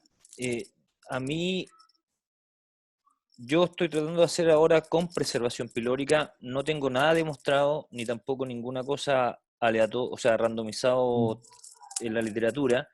Tengo la sensación que los pacientes evolucionan mejor desde el punto de vista nutricional. Me gusta, pero es difícil realizarla en cánceres de páncreas grandes. Pero a mí me gusta la preservación pilórica y la clásica reconstrucción en una asa de Child, digamos, en fondo.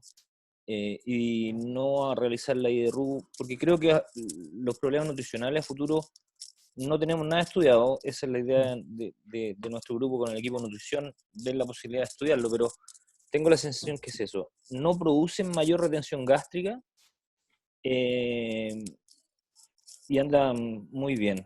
Sobre todo los pacientes, creo yo, jóvenes, en que un tumor que puede ser, si bien el cáncer de páncreas no tiene muy buenos pronósticos, pero si un tumor pequeño que va a una neoadyuvancia o adyuvancia después, y yo trato de preservar el píloro. Perfecto. Parece que el doctor Martín está tratando de conectarse. Ahí está. ¿Tiene micrófono, doctor?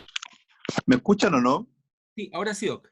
Ahora sí. Mire, la pregunta es Lo que respecto pasa es a que la... estoy hablando por el teléfono, no sé qué pasó con el... A ver, en relación a la primera pregunta, yo hago las dos técnicas, la pancreatogastro y la pancreatoyeyuno. No hago la técnica de Blumberg, sino que hago una que aprendí en Francia, que aparece en la enciclopedia médico-quirúrgica, que es una anastomosis pancreatoyeyunal término lateral, en que uno reseca una pastilla de cero muscular, de manera que tiene un plano posterior corrido con Prolén, posteriormente un aducto mucoso y se deja un stent, y una última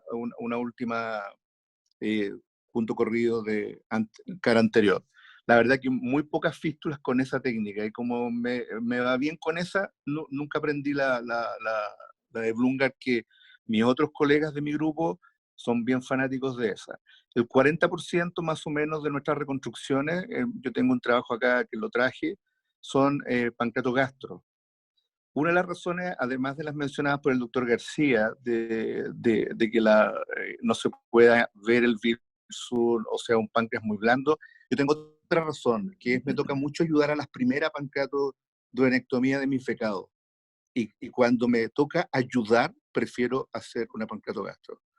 La tasa de fístulas nuestra, se hizo una comparación equivalente entre la pancreatoyeyuno y la pancreatogastro, así que y es verdad que a largo plazo hay algunos muñones que efectivamente se atrofian, pero en relación al tema de la adyuvancia y las complicaciones quirúrgicas, el problema es que cuando uno tiene una fístula tipo C, ese paciente nunca va a tener adyuvancia. Así es. Preservación de píloro ya no la hago más. Perfecto. Doctor García. Mira, la preservación pilórica, la desventaja teórica que tiene es que tú dejas un poco más de ganglio, Sí. dejando el grupo C. Esa es una disquisición solamente teórica en cuanto al tratamiento definitivo de estos tumores que se van a morir por otras causas. Pero nosotros no estamos haciendo en este momento, lo hicimos durante un buen tiempo, incluso la publicamos, la preservación pilórica, pero estamos haciendo la preservación gástrica, vale decir, la sección del estómago inmediatamente antes del píloro. Es solamente porque teóricamente también tendría menos retención gástrica, pero son todas cosas aún teóricas, y de hecho la literatura no está de acuerdo en cuál de las dos técnicas es mejor, es preservar el píloro o simplemente preservar el estómago con pilorectomía. Y una pregunta Eduardo. al auditorio. ¿Alguno tiene experiencia con la técnica de la doble IDRU, o sea, de dos asas aisladas, una páncreas y la otra la vía biliar? Profesor Yo te- Chende, profesor Arzabala o el que quiera. ¿Puedo opinar? Nosotros en el último tiempo hemos hecho, primero con respecto a la anastomosis pancreática, la hacemos siempre al yeyuno Palacio. y siempre hacemos la técnica de Blumberg, pero lo estamos haciendo hace un tiempo con una doble asa, una asa que va al estómago, que estamos haciendo sin preservación pilórica, sino que siempre la gastrectomía parcial distal, y la otra asa que va a al páncreas y a la vía biliar. Eso, digamos, la ventaja que le hemos visto, que fue antes que disminuyéramos mucho la tasa de fístulas pancreáticas, era que eventualmente, al no haber un tránsito digestivo y fluido pancreático por el mismo lado, la fístula eventualmente era más fácil de manejar. Y hemos mantenido la técnica un poco en el predicamento de que, como se ha dicho acá, uno tiene que hacer la misma técnica si le resulta hasta que prácticamente le aburra, se haga rutinaria para de esa manera disminuir al máximo posible las complicaciones. Hago la Gracias, doctor. pregunta porque en el último tiempo nosotros estamos haciendo eso en los páncreas de riesgo. Y la sensación, porque no está tabulado, es que es la misma que usted comparte, doctor Palacios, que la fístula se hace más manejable. Tengo la sensación de que menos pacientes han necesitado reintervenciones o ingresos a UC, etcétera, etcétera. Le vuelvo a repetir, es una sensación. Lo estamos haciendo acá en Coquimbo en los pacientes que tienen un páncreas de riesgo. Claro, yo creo que parece razonable. Nosotros, a diferencia de algo de lo que se ha comentado, no hemos hecho, por lo menos en los últimos 3 o 4 años, la pancreato gastro. Siempre hacemos la misma técnica de Blumgart, con páncreas blando o páncreas duro. Pero como tú mencionas, efectivamente en el páncreas blando, que es un hecho conocido, la incidencia de fístula es mayor que en el páncreas duro. Entonces, en eso es igual como tú piensas, y tampoco lo tenemos tabulado, nos ha sido mucho más fácil el manejo, el reinicio de aporte enteral, etc. Así que le vemos una ventaja, es como anticipándose eventualmente a una complicación en enfermos que, como tú bien dices, tiene páncreas blando. Doctor Jaime Castillo, pidió la palabra. Sí, bueno, para ordenar un poco, porque como Marcelo muy bien dijo en la presentación, hay una cantidad de más o menos 40, 60 tipos de técnicas de reconstrucción. Y claro, si uno va a la pregunta que el doctor Campo hace, cuál uno prefiere, evidentemente uno siempre tiene una técnica de preferencia. Si uno va a la reconstrucción, yo creo que si uno le pregunta aquí a todos los cirujanos de páncreas que están en el panel, han hecho todo de todo. Pancreato gastro, pancreato de ayuno, con preservación pilórica, algunos sin preservación pilórica. Y eso va a depender, uno tiene que estar capacitado para hacer las dos técnicas. Hemos hecho con doble IDRU, pero no como decía Marcelo, una IDRU al páncreas y otra a la viabilidad, no. Una al páncreas y viabilidad y otra a la parte digestiva, que es lo que está diciendo el doctor Palacio. Efectivamente, eso si uno reseca el píloro, probablemente, y un paciente que tiene más larga sobrevida va a tener más reflujo y probablemente uno prefiere hacer una técnica de doble IDRU. Entonces, yo creo que aquí, bueno, por tratar también de acotar un poco, porque el cáncer de páncreas es demasiado heterogéneo, y yo creo que eso es importante porque heterogéneo en su presentación, en su biología, que es lo importante, que también me gustaría comentar después, No sé. y es también heterogéneo en la forma de reconstruir. Entonces, yo coincido que uno tiene que hacer alguna cosa que se sienta seguro. Nosotros a los cirujanos digestivos que le enseñamos la pancreato de ayuno. En algún momento también, en el grupo también se hace la pancreato gastro, pero va a depender un poco de las características también del paciente. Los pacientes que ahora estamos viendo algunos bypass gástricos que tienen tumores de páncreas, esos pacientes probablemente, si no tienen el estómago, probablemente la reconstrucción es muy fácil hacer al ayuno. Entonces uno se tiene que adecuar al paciente y tiene que estar capacitado. Pero en general, yo personalmente prefiero la pancreato de ayuno de esa forma. Solamente para acotar un poco, porque hay 40 reconstrucciones, 40 tipos o 60 tipos de reconstrucción en esta cirugía, y lo que ha demostrado claramente es que no hay ninguna que sea muy ventajosa a la otra. Perfecto. La siguiente pregunta. En relación a la neoadjuvancia, ¿la indicarían a los tumores pequeños resecables de entrada? Doctor Castillo. Ya, y aquí me voy a tener un poquitito. Mira, en el estudio que nombró el doctor Barra, la verdad que no hay diferencia en cuanto a los tumores resecables. Sí hay diferencia, y uno si quiere hacerle neoadjuvancia tanto con quimio o con quimioradio, porque hay algunos esquemas, en los tumores borderline y los localmente avanzados. Pero en los tumores resecables no hay una diferencia demostrada de la neoadyuvancia que tenga, y eso tiene que quedar claro. Yo creo que en la actualidad la evidencia no muestra que haya una evidencia en estudios aleatorios, prospectivos, de los tumores resecables pequeños, tumores entre comillas buenos. A diferencia de los borderline y los localmente avanzados, que sí yo creo que ahí tiene una muy buena opción. Ahora, la neoadyuvancia hay que evaluarla al paciente que uno quiere hacerlo, en forma individual. Recordemos que este es un tumor heterogéneo, tiene una heterogeneidad genética que ojalá con la biopsia uno pueda estudiar genéticamente al paciente y darle la neoadyuvancia mejor demostrada. En el estudio que mostró y que está publicado ahora en junio, la neoadyuvancia es buena, pero para pacientes borderline o avanzados, pero no para los resecables, no hay una gran diferencia en eso. Yo personalmente, si un tumor es resecable, paciente performance estatus adecuado, lo opero primero.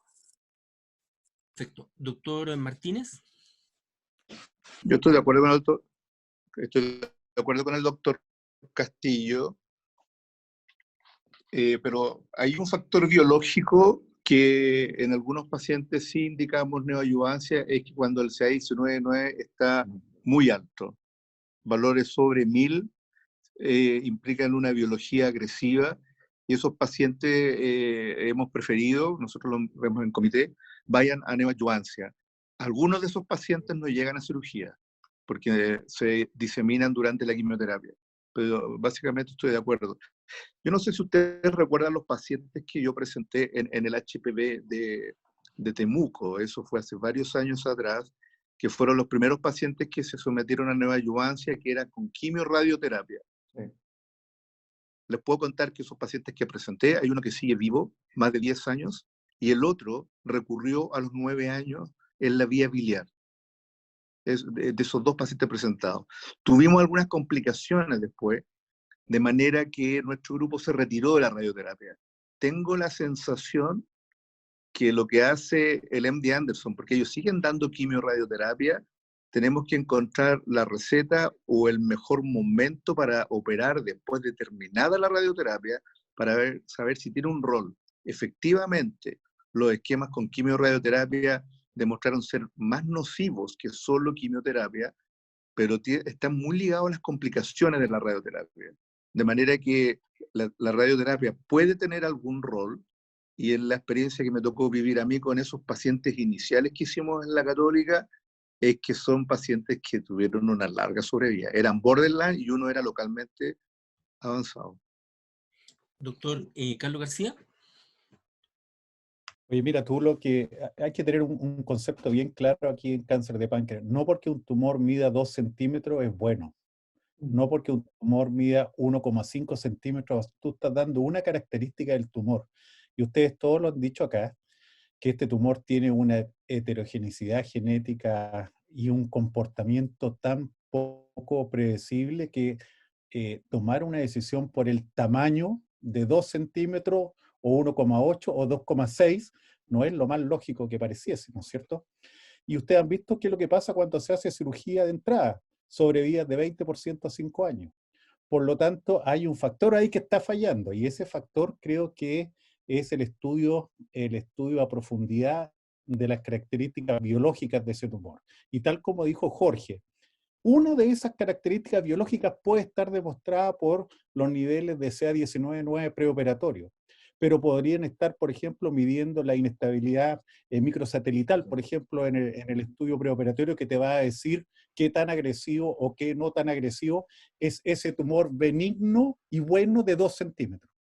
Por lo tanto, estas decisiones son difíciles, y yo creo que en estos momentos un paciente con un cáncer de páncreas, primero, evaluado en un equipo multidisciplinario dedicado a esto; segundo lugar, con algún factor de riesgo que podamos conocer, como el CA19-9 o algún otro elemento en la biopsia. Yo creo que son más candidatos a neoadyuvancia que a resecarlo en forma primaria. Esta de resección primaria ya lo demuestra, 20% sobrevive a 5 años, no sé si ustedes lo encuentran bueno. Es lo mismo que pasa en otros tumores. En cáncer de esófago, independiente, o sea, tiene que ser una cosa incipiente para que tú le indiques una esofagectomía. ¿Por qué? Porque los resultados son pésimos si haces cirugía sola. Otra desventaja de hacer cirugía sola, y usted también lo nombraste, Marcelo, es que no todos los pacientes pueden hacer adyuvancia después. ¿Qué tal si ese tumor de 2 centímetros tenía un ganglio? El pronóstico es pésimo y solamente quizás la mitad va a poder hacer esa adyuvancia postoperatoria. Por lo tanto, mi impresión es que no tomemos esto de que mide 2 centímetros y que no toma la arteria. Quizás hay que tomar en consideración otros aspectos y mi inclinación es que estos pacientes deben ir a neoadyuvancia todos. El doctor Juan Carlos Díaz, que es jefe del equipo patobiliar y trasplante del Hospital Clínico de la Universidad de Chile, quiere hacer una pregunta. Doctor Díaz.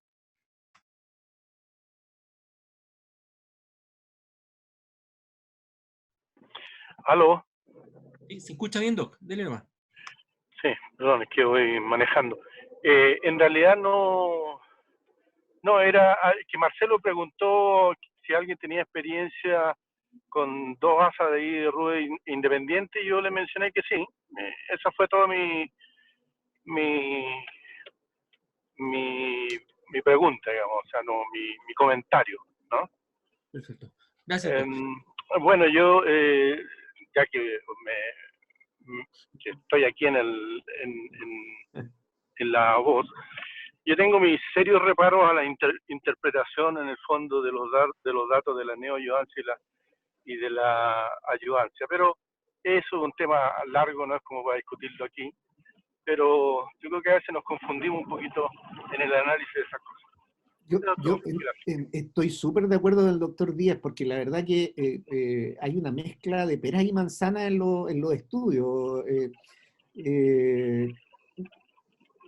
La literatura como que a uno lo hace tender a tomar el camino de la neoadyuvancia.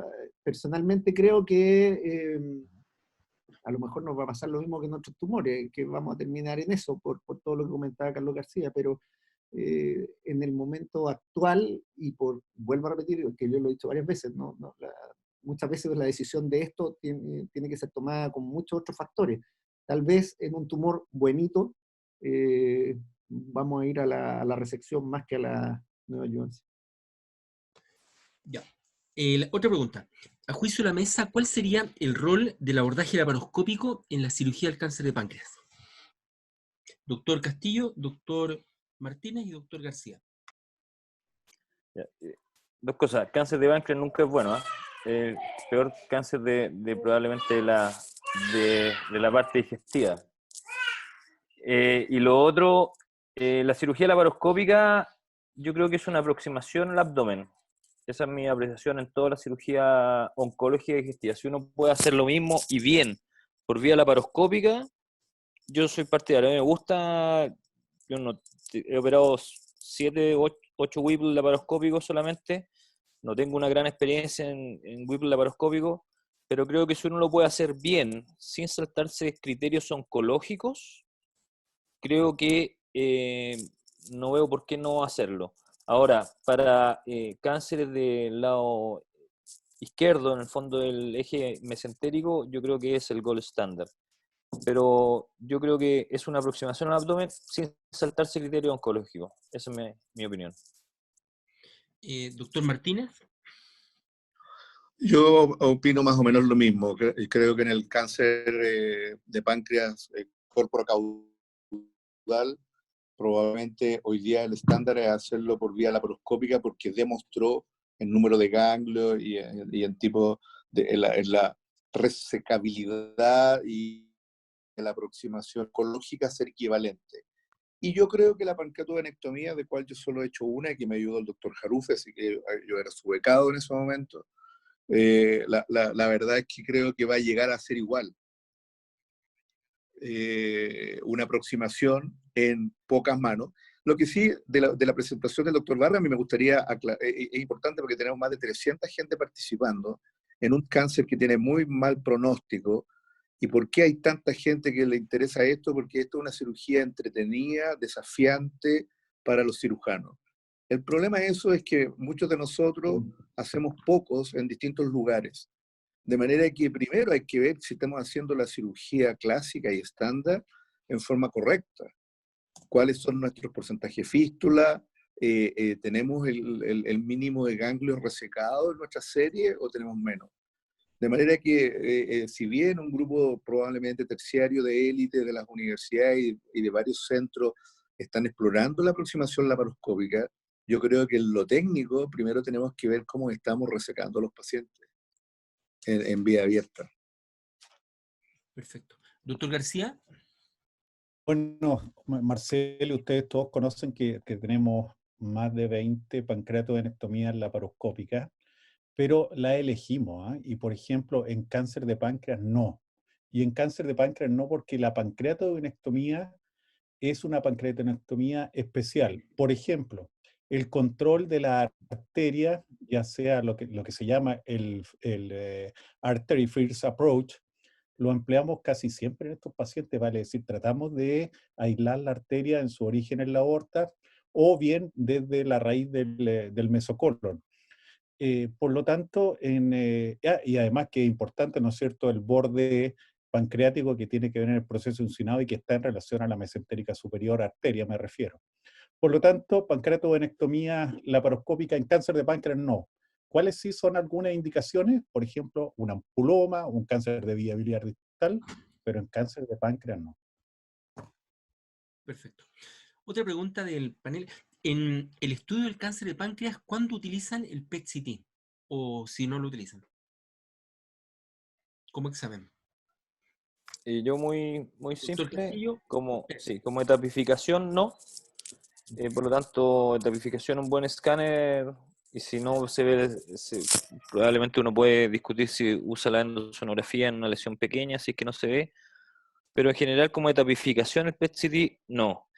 Sí, excepto posiblemente los pacientes que, como dijo el doctor Martínez, se ve una lesión resecable, una lesión pequeña, no se ven otras lesiones y tiene un CA19-9 muy elevado. O sea, sobre 500, sobre 1000 estos pacientes, y solamente se ve la lesión de la cabeza del páncreas sin otras imágenes. Yo creo que ahí sí usamos el PET-CT. Y lo otro, probablemente para el seguimiento, recordemos que uno para hacer un seguimiento, uno debe comparar con la misma técnica. Por lo tanto, el seguimiento no usamos PET-CT, a menos que ocurra lo mismo. Este paciente de repente no se ve en la imagen y el CA19-9 empieza a elevarse nuevamente. Para eso, básicamente usamos PET-CT. No lo tenemos en el hospital, creo que es una técnica que no se usa para etapificación, no está descrito usarse para etapificación, excepto hay algunos artículos, qué sé yo, locales y otros artículos internacionales, pero no se usa. Pero para esas cosas específicas sí. Alejandro. Doctor Martínez. Los pacientes que yo coincido con el doctor Castillo, en general no lo usamos de rutina para la etapificación, salvo en estos pacientes que son como de alto riesgo biológico. Lo otro que muchas veces, más que pedirlo nosotros, cuando los pacientes van a neoadyuvancia, efectivamente el oncólogo se lo pide y después lo va a seguir siguiendo. Yo quería agregar algo de los marcadores. Yo utilizo también el CA125 y el CEA. Hay algunos pacientes que el CA19-9 es prácticamente normal o muy poco elevado y tienen elevado alguno de estos dos. Y cuando el CA125 está muy alto, puede significar carcinomatosis peritoneal. De manera que eso también es un pequeño dato que les doy para que lo ocupen. No solamente se eleva en cáncer de ovario. Alejandro. Doctor García. Al tiro, Marcelo. Doctor García. No, PET-CT no es de rutina y todo lo que comentamos, lo que comentó Jaime y Jorge son mi pensamiento. Perfecto. ¿Marcelo? No. Decirte que Michel Bute y Hernández Lafuente querían hacer una pregunta por ahí por el chat, que hace rato que están pidiendo la palabra. Yo creo que los comentarios extra podemos dejarlos para el final, para terminar las preguntas. Tenemos para arriba varias preguntas más, ¿ya? Biopsia rápida en margen de sección, ¿usan? Sí. Doctor Castillo, ¿el orden? Sí, usamos biopsia rápida. Estoy hablando de ductales de páncreas, no estoy hablando de IPMN. Probablemente estoy de acuerdo con los marcadores que dice el doctor Martínez. En general, los mucinosos, cosas así, el CD125 tiene un rol muy importante. Y en los bordes, nosotros siempre enviamos al principio borde vía biliar para que no tengan displasia, nada más. Borde de páncreas, cuando tenemos alguna duda, también. Y a estudio diferido, los otros bordes, entre los 6 y 8 bordes restantes. Perfecto. Doctor Martínez. Lo mismo. Igual, ahora no toda la gente de mi equipo lo hace, pero yo en lo personal siempre borde biliar, borde pancreático, y cuando el tumor es de proceso uncinado y está como trabajosa la disección del uncinado desde los vasos mesentéricos, en ocasiones también mando de ahí. Doctor García. Está sin audio, Doc. Lo que se puede hacer en el intraoperatorio de extender la cirugía es la vía biliar y el cuello pancreático. Yo no sé si vas a extender más la cirugía en el borde del uncinado, sacar la arteria, lo cual está demostrado, ¿no es cierto?, que tiene poco beneficio. Por lo tanto, los dos bordes más importantes, que pueden ser los ganglios paraórticos, el borde de vía biliar y el cuello del páncreas. Y otra pregunta, ¿protocolo ERAS en cirugía de cáncer de páncreas? Doctor Castillo. No, no tenemos experiencia. Nosotros tampoco. Doctor García. No, tampoco. Marcelo. Tampoco, no tenemos experiencia. Perfecto. Nosotros, el doctor Martínez de nuestra institución está implementando un protocolo ERAS en pancreatonectomía en general, no solamente en cáncer de páncreas. Perfecto. En relación a un paciente que se presenta con ictericia obstructiva por un tumor obstructivo en cáncer de páncreas, ¿cuál es su opinión en relación al drenaje biliar preoperatorio? Doctor Castillo. Yo creo que... Perdón. Marcelo, si quiere, o yo. No, mira, yo creo que depende el escenario en que esté. Si el paciente está con una colangitis, a ver, si es un tumor resecable y el paciente está con colangitis, hay que tratar la colangitis, no hay que tratar la ictericia. Si el tumor es resecable y está con ictericia, hay que operarlo, no hay que ponerle un stent, a menos que ese paciente vaya a ir a algún tipo de nueva adyuvancia. Esas serían las únicas dos condiciones en que yo personalmente le indicaría el stent biliar. El uso de stent biliar en forma electiva, entre comillas, en tumores de cabeza y páncreas, se puede asociar a mayores complicaciones, tanto del procedimiento más que complicaciones en la cirugía, que también están descritas, pero sobre todo en el procedimiento. Doctor Martínez. Muy parecido a Marcelo, o sea, no usamos de rutina, incluso aunque el paciente esté con mucha ictericia, a diferencia de lo que fuera un Claskin, por ejemplo, que ahí sí que somos bastante finos para tratar de drenar y no tener bilirrubinemias muy altas, incluso no más de 5. En cambio, para pancreatonectomía no, salvo que vaya para neoadyuvancia, que para el uso de los quimioterápicos, ellos necesitan muchas veces tener la vía biliar drenada. Ahora, si el paciente viene con una colangitis, bueno, quizá hay que drenarlo. Perfecto. Doctor García. Sí, lo mismo, colangitis, neoadyuvancia, retraso en la cirugía, pero no por ser el paciente ictérico no lo voy a operar. Por lo tanto, son indicaciones bien específicas. Perfecto. ¿Alguno detiene la cirugía si encuentra ganglios intercaboaórticos o una metástasis inesperada en el hígado? Bueno, fue un caso que se presentó en la reunión de hepatobiliar, digamos, en el fondo.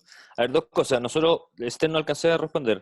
Sten no es rutina, las cosas que dijo el doctor García. No es ayudancia, si me voy a demorar mucho en operarlo, y básicamente esas dos cosas. Y si está colangítico. Lo otro, en cuanto a las metástasis hepáticas, bueno, si uno se encuentra con una metástasis hepática, es solo una pequeña como esa, yo creo que hay que ver en qué momento está de la cirugía. Ahora, con metástasis hepática, esos pacientes no tienen sobrevida. O sea, eso, lamentablemente. Ahora, sobre todo también si fue un esquema de neoadyuvancia y aparecieron metástasis, yo me encuentro con metástasis, múltiples metástasis pequeñas, ese paciente probablemente no debería seguir con la cirugía. Los intercabos aórticos, no, yo no determino la cirugía por un intercambio aórtico positivo, a menos que el paciente sea un riesgo tremendo y tenga, ya cuando tiene intercambio aórtico y alguna lesión hepática, ese paciente no ya una derivación biliar, si es que es lo que le está dando problemas. Pero por intercambio aórtico solo, sin que sean sospechosos y por un hallazgo, a menos que el paciente sea de un alto riesgo, probablemente tendría la cirugía, pero si no, no. Doctor Jorge Martínez. Muy parecido a Jaime Castillo. Efectivamente, no hago un testeo de los intercaos aórticos en forma protocolar previo a ver si voy a resecar. En ocasiones uno se encuentra que ya están ahí y ya está embalado en la cirugía o ha hecho tiempo de irreversibilidad y sigue. Y en el tema de las metástasis hepáticas, si una metástasis única, es una buena pregunta. Es verdad que estrictamente uno debiera parar y no seguir, pero todos tenemos el pecado que sacamos la metástasis, la mandamos a biopsia no rápida y terminamos la pancreatonectomía. Doctor García. No, porque mira, si hay una utilidad de la anatomía patológica intraoperatoria, acá, pues, si tú tienes una metástasis hepática, yo creo que tenés que parar. Y en cuanto a los paraórticos, lo mismo que piensa Jaime, tiene que ser muy individualizado. Si el paciente es de alto riesgo, por supuesto que no voy a hacer una pancreatonectomía con paraórticos positivos. O sea, la respuesta es que debe ser una toma de decisión muy individualizada de acuerdo a cada paciente, y en cuanto a metástasis hepática, yo les tengo miedo. No sigo.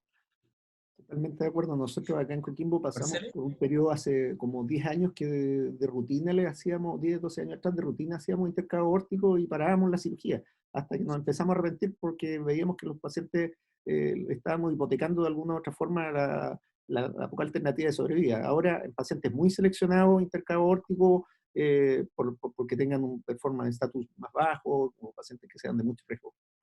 Y metástasis hepática, la verdad que si tiene una, va a tener más. Así que dudo que me enfrasque en una, como dice Carlos, si tengo la anatomía patológica intraoperatorio, me encuentro con una lesión, no me voy a enfrascar en la pancreatonectomía. Antes de pasar a los comentarios, la última pregunta. ¿Algún nivel de bilirrubina para decidir la cirugía? Doctor Castillo.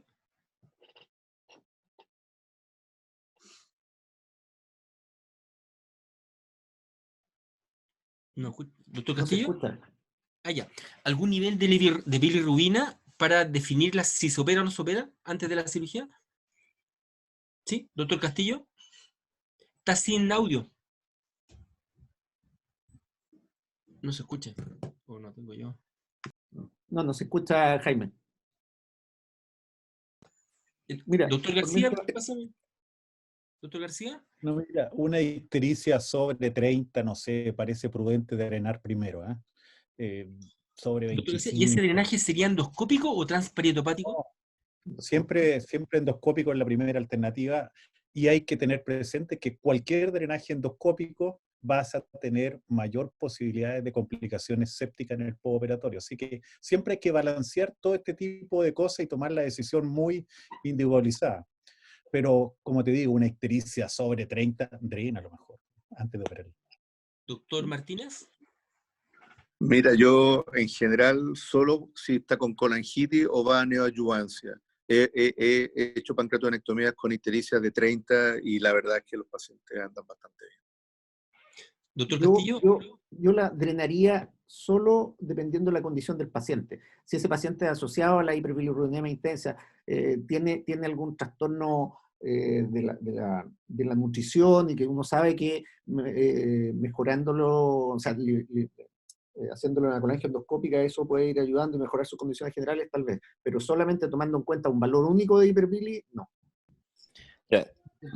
Respondo, no, valor único no, probablemente un paciente muy añoso en que es de riesgo y todo eso y que tiene una bilis muy alta y lo voy a operar, por ejemplo, no sé, en unos 10 días más, una cosa así, pensando, probablemente ese paciente prefiero drenarlo, pero no tengo un valor único, distinto para los clásicos. Perfecto. El doctor Bote quiere hacer una pregunta. Doctor Bote. Hola, buenas noches. En realidad quería hacer una pregunta y dos comentarios. El primer comentario en relación a lo que decía el doctor García sobre operar los pacientes directamente y después ir a adyuvancia. En realidad hay un estudio que fue publicado recientemente en el New England que muestra que si uno opera a los pacientes y le da neoadyuvancia a los pacientes resecables, la mediana de sobrevida es bastante más alta que lo clásico cuando la adyuvancia es con FOLFIRINOX. Por lo tanto, hoy en día operar a los pacientes y darle adyuvancia es un tratamiento que es bastante estándar en varios lugares, y en la mayoría de los lugares del mundo cuando los pacientes son resecables. Los pacientes en realidad no deberían ir a neoadyuvancia, y este estudio muestra eso. La segunda pregunta, el segundo comentario, en realidad en relación a la cirugía laparoscópica en cáncer de páncreas, y sobre todo cáncer de páncreas de la cabeza, porque se ha generalizado la cirugía laparoscópica y muchos casos son hechos por cirugía benigna. Yo creo que hay que tener un poco cuidado, y la mayoría de los centros que hacen esto en Estados Unidos en realidad están haciendo al menos una operación a la semana, y ese es el volumen para poder tener un buen resultado en cáncer de páncreas. Aquí estamos hablando de cáncer de páncreas. La tercera, y ahora que tengo una pregunta en relación al panel, y más bien una pregunta filosófica en relación a aquellos pacientes que tienen tumores borderline. Cuando uno les da neoadyuvancia a los pacientes con tumores borderline, alrededor de 20% en realidad responden y se achican. La mayoría quedan igual que antes de la neoadyuvancia. La pregunta es, honestamente hablando, cuando uno tiene un tumor borderline y ve que lo va a mandar a neoadyuvancia, posteriormente van a ir a resección si el paciente no cambia el tamaño de la lesión. Una pregunta más bien filosófica. Si es que, porque me ha tocado ver, yo veo varios pacientes con tumores de páncreas, y en realidad muchos cirujanos mandan al paciente, pero después cuando el paciente está exactamente igual, lo mantienen y lo declaran irresecable. En pacientes borderline, no pacientes con tumores irresecables del origen. Desde mi punto de vista, desde el punto de vista filosófico, ¿van a la resección vascular? ¿Puedo responder? Sí. Uno nomás que responda, por favor, porque quedan dos bueno. preguntas para terminar. ¿Ya? Muy cortito. Casi 2 horas. Muy corto. Con la neoadyuvancia estoy de acuerdo, los pacientes resecables, neoadyuvancia no tiene indicación. Lo ideal es efectivamente hacer cirugía y adyuvancia con FOLFIRINOX. Es mejor que hacer gemcitabina más capecitabina, y se ha demostrado lo que dice Michelle, yo estoy de acuerdo. Lo otro, la cosa filosófica que preguntó, claro, yo creo que si tú estás en un lugar que es ideal, que tiene todas las cosas. Nosotros nos enfrentamos a muchos pacientes que son FONASA que no pueden hacer neoadyuvancia. Ahora, si uno tiene toda la opción de hacer en un borderline, neoadyuvancia, FOLFIRINOX y completa los ciclos adecuados, ese paciente debe ir a explorarse a menos que haya progresado. O sea, si el paciente está igual o menos evidente, pero si está igual, ese paciente debe ir a la cirugía. O sea, nosotros no lo hacemos porque no tenemos la opción probablemente económica que cuesta el FOLFIRINOX mensual, y que son 3 o 4 ciclos a lo menos. O sea, 16 palos se están llevando solamente eso. Pero si el paciente no progresa, o sea, no está más grande, evidentemente, con criterios de RECIST, como tú quieras hacerlo, pero que no tiene metástasis, si el paciente está igual, debe ir a la cirugía, no abandonarse la cirugía. Esa es mi opinión filosófica, independiente si uno le hace o no. Profesor Bragueto pregunta si ven algún rol de la cirugía robótica en la cirugía del cáncer de páncreas. Doctor Martínez. Yo personalmente no tengo ninguna experiencia, pero viendo cómo ha evolucionado la tecnología y la cirugía, no me queda la menor duda que en algún momento sí va a tener su rol. Tienen que haber cirujanos que aprendan a hacerlo y que vayan haciendo los mismos estándares de la cirugía clásica pancreática, que como dije antes, no siempre la hacemos bien.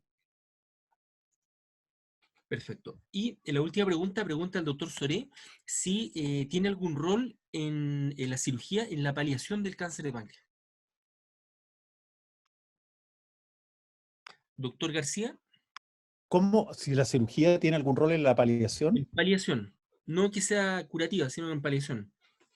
Bueno, hay veces, ¿no es cierto?, en que el tumor obstruye también el duodeno y es imposible la paliación por vía endoscópica, por ejemplo. Y es mejor hacer ahí una cirugía con ese fin. Y también en aquellos pacientes que tú, por ejemplo, operaste con una ictericia de 20 y te encontraste con un hallazgo intraoperatorio inesperado, por ejemplo, esa metástasis chiquitita en el hígado, dale la doble derivación ahí mismo. Creo que es mejor que que el tratamiento endoscópico.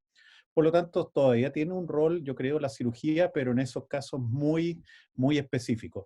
Ahora, esto hace 10 años atrás era el estándar, ¿no es cierto? Todos los pacientes iban a esta doble derivación. Pero ahora se ha achicado mucho el campo de la paliación quirúrgica en cáncer de páncreas a estos casos específicos y muy seleccionados que le he nombrado. Sí, Y la Carlos, cirugía... y a eso, perdona, a eso, tal vez, y respondiendo a una pregunta que había en el chat, uno le puede agregar la alcoholización del plexo celíaco. Claro, Eso ayuda mucho, mejora mucho la calidad de vida de los pacientes. Perfecto. Oye, Hernández, la fuente estaba pidiendo... Nicolás. Doctor Jarufe. Sí, acá. ¿Tenías una pregunta? Si quieres la hace. ¿Cómo? ¿Querías hacer alguna consulta, alguna pregunta? No, el doctor Hernández Lafuente me pidió la palabra antes. Yo estoy Ya. comentando por el chat nomás. Gracias. Ya. Doctor de la Fuente.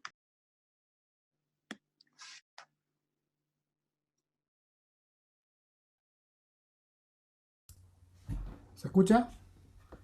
Sí, se escucha bien, doctor. No.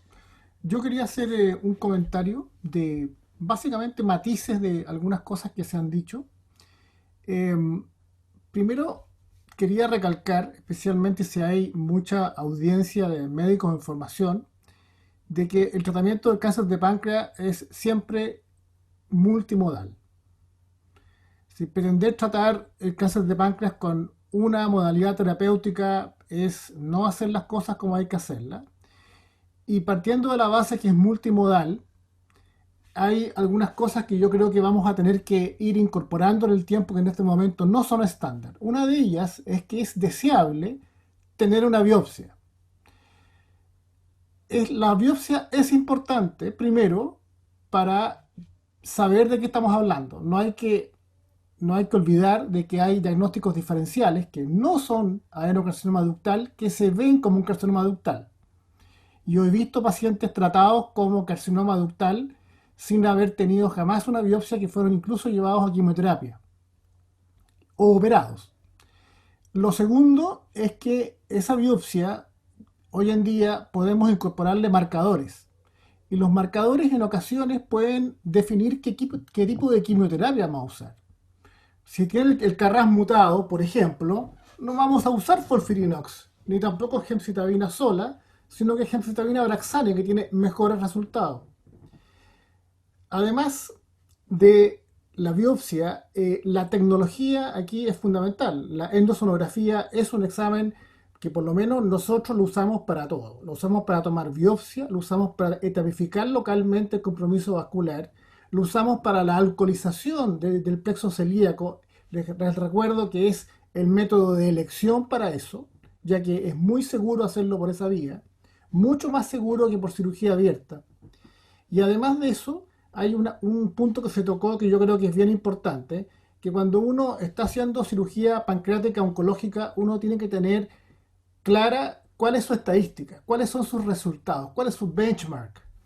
Es decir, ¿cómo lo estoy tratando? ¿Cuál es la cantidad de enfermos que manejamos al año? ¿Cuál es nuestra experiencia en la enfermedad? Nuestra mortalidad operatoria, nuestra morbilidad, nuestros resultados de sobrevida. Porque si uno mira de manera un poco inquisitiva, se va a dar cuenta que un centro puede decir, mire, nosotros operamos, no sé, por 30 cánceres de páncreas. Pero sucede que si uno va a mirar, esos cánceres de páncreas están divididos en 5, 6, 7, 8 cirujanos. Y finalmente los cirujanos individualmente operan poco y hacen poca esta cirugía. Entonces ese es un punto importante. Yo creo que esta es una cirugía que debiera ser centralizada a centros de alto volumen, cirujanos de alto volumen y además centros que tengan todas las especialidades de apoyo. Hoy en día hacer cirugía de páncreas con baja monomortalidad implica tener muy buen apoyo nutricional, muy buenos radiólogos intervencionistas, muy buena angiografía en caso que haya complicaciones vasculares, etcétera, etcétera. Esa es la única manera de lograr tener buenos resultados. Insisto en lo del tratamiento multimodal porque también nos toca ver muchos enfermos en los cuales nunca se hizo ese enfoque y que perdieron su oportunidad oncológica por no haberse enfocado así. Muchas gracias, doctor. Bueno, estamos terminando ya la presentación. Nuevamente, felicitaciones, doctor Marcelo Barra. Realmente tremenda su presentación. Y quiero agradecer a los panelistas que ha sido también una excelente jornada, muy docente, muy didáctica. Y nos esperamos el próximo miércoles. Tenemos una nueva sesión. Presenta el capítulo regional de Chiloé. Y el tema va a ser de patología vesicular benigna. ¿Ya? Lo esperamos la próxima semana. Muchas gracias a todos. Buenas noches. Muchas gracias a todos. Chao, buenas noches. Chao, Marcelo. Chao, buenas noches. Chao, Carlos. Chao, Chao, Alejandro. Marcelo. Chao. Chao. Cuídense. Felicitaciones. Cuídense.